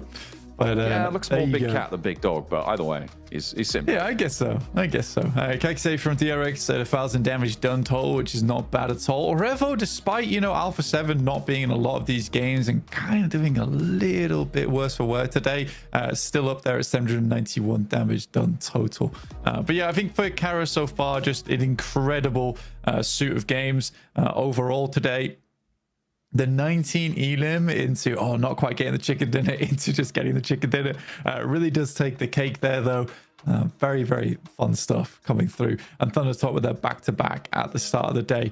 I'm hoping that we'll see other teams doing well in terms of chicken dinners towards the end of the day today. Maybe some other contestants added to the mix.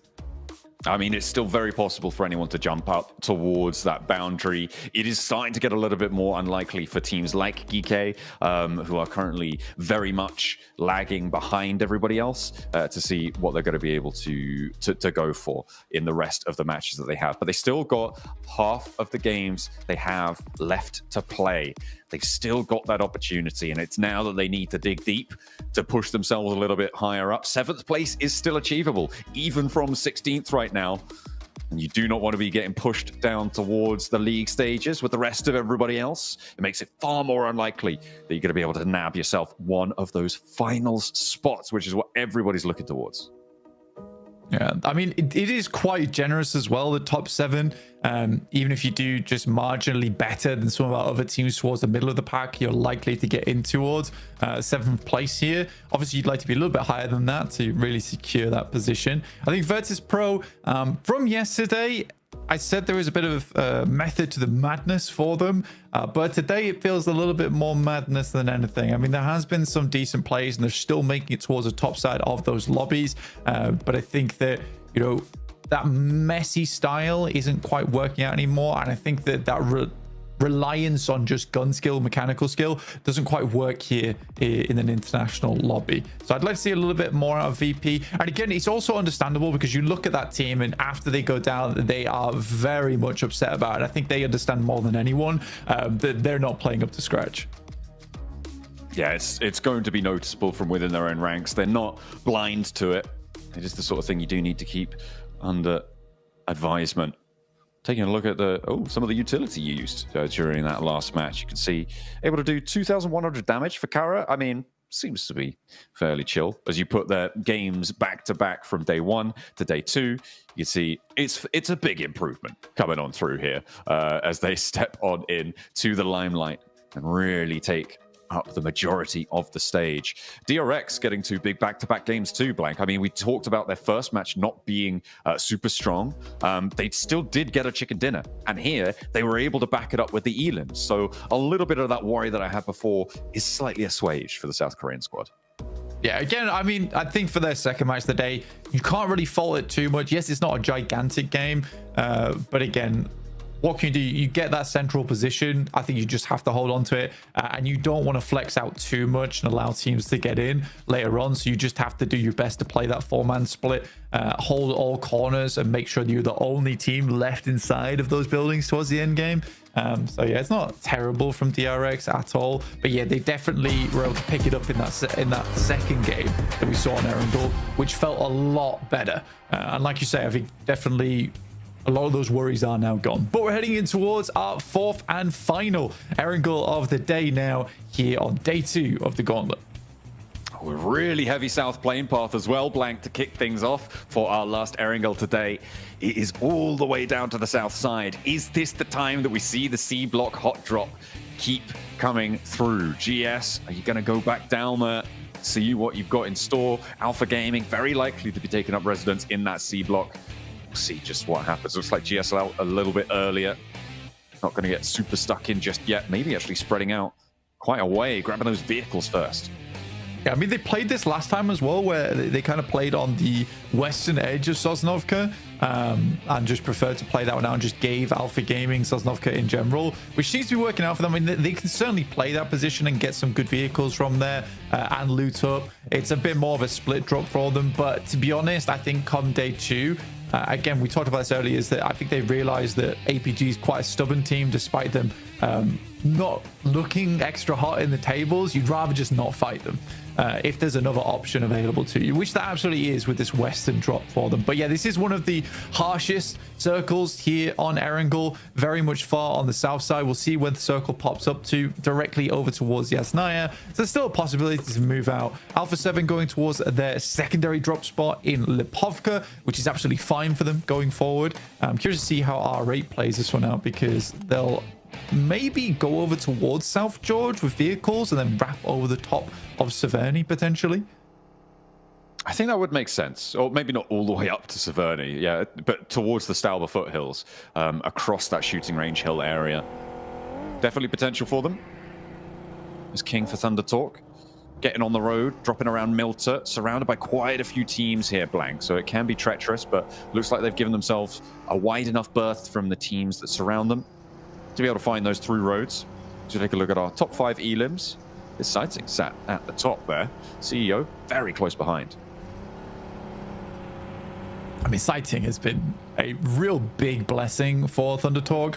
And I think that many times in the past for Chinese teams, it has been a case that, yes, they're all pretty damn good at the game and have some good coordination, but they really did lack that star player on side who's able to come out with those clutch plays. That hasn't been the case for quite some time now. I think way back when in the day, it used to be that they absolutely had that capability, but that was taken up by teams from South Korea, from Turkey, teams doing extremely well from those regions.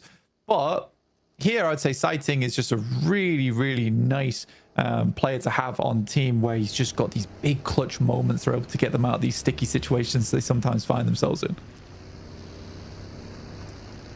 Thunder Talk, proud to have him representing them at the top of those tables as they sit atop the pack as well. 111, and this is what we were talking about in day 1, is that around 110 is where we're expecting the bubble for 7th place to be. And the fact that Thunder Talk have done it in half the time is insane.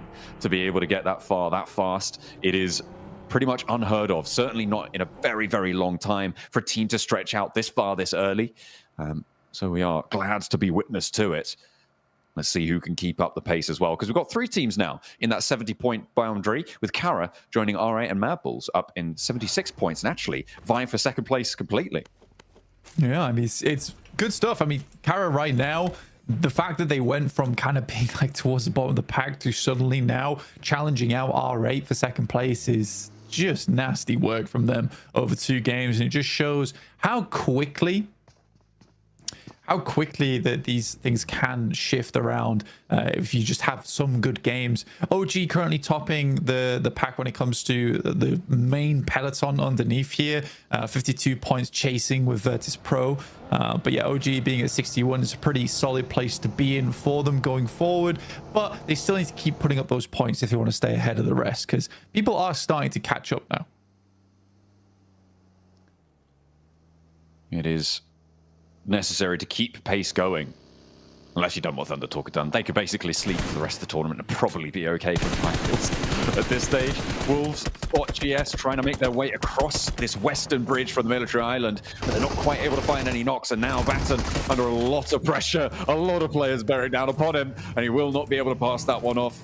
That is going to be Wolves losing a player. First blood is drawn. Baton had a bit of a panic moment there. We've all been in that situation where you got 4 players all barreling towards you. I think that he didn't really quite know what the protocol was for that situation. The rest of the team left him behind in the dust, kind of providing himself a little bit of a scouting position. But sadly, not meant to be, as Wolves go down yet again to 3 players. They've not been having the greatest day today. Been a little bit dismayed by their performance. It's been obvious to see in their faces. Hopefully, they can bring things back up to speed again. And for a North American team, I think they're performing pretty admirably well in the international tournament with some of the best teams in the world here inside this lobby.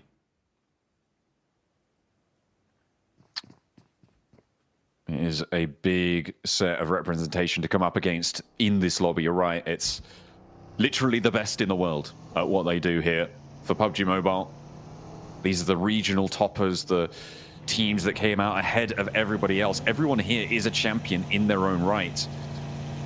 But you have what it takes to be the champion of champions. That's what it's all about here, to get out of the gauntlet and into those finals. GK currently a resounding no for the time being.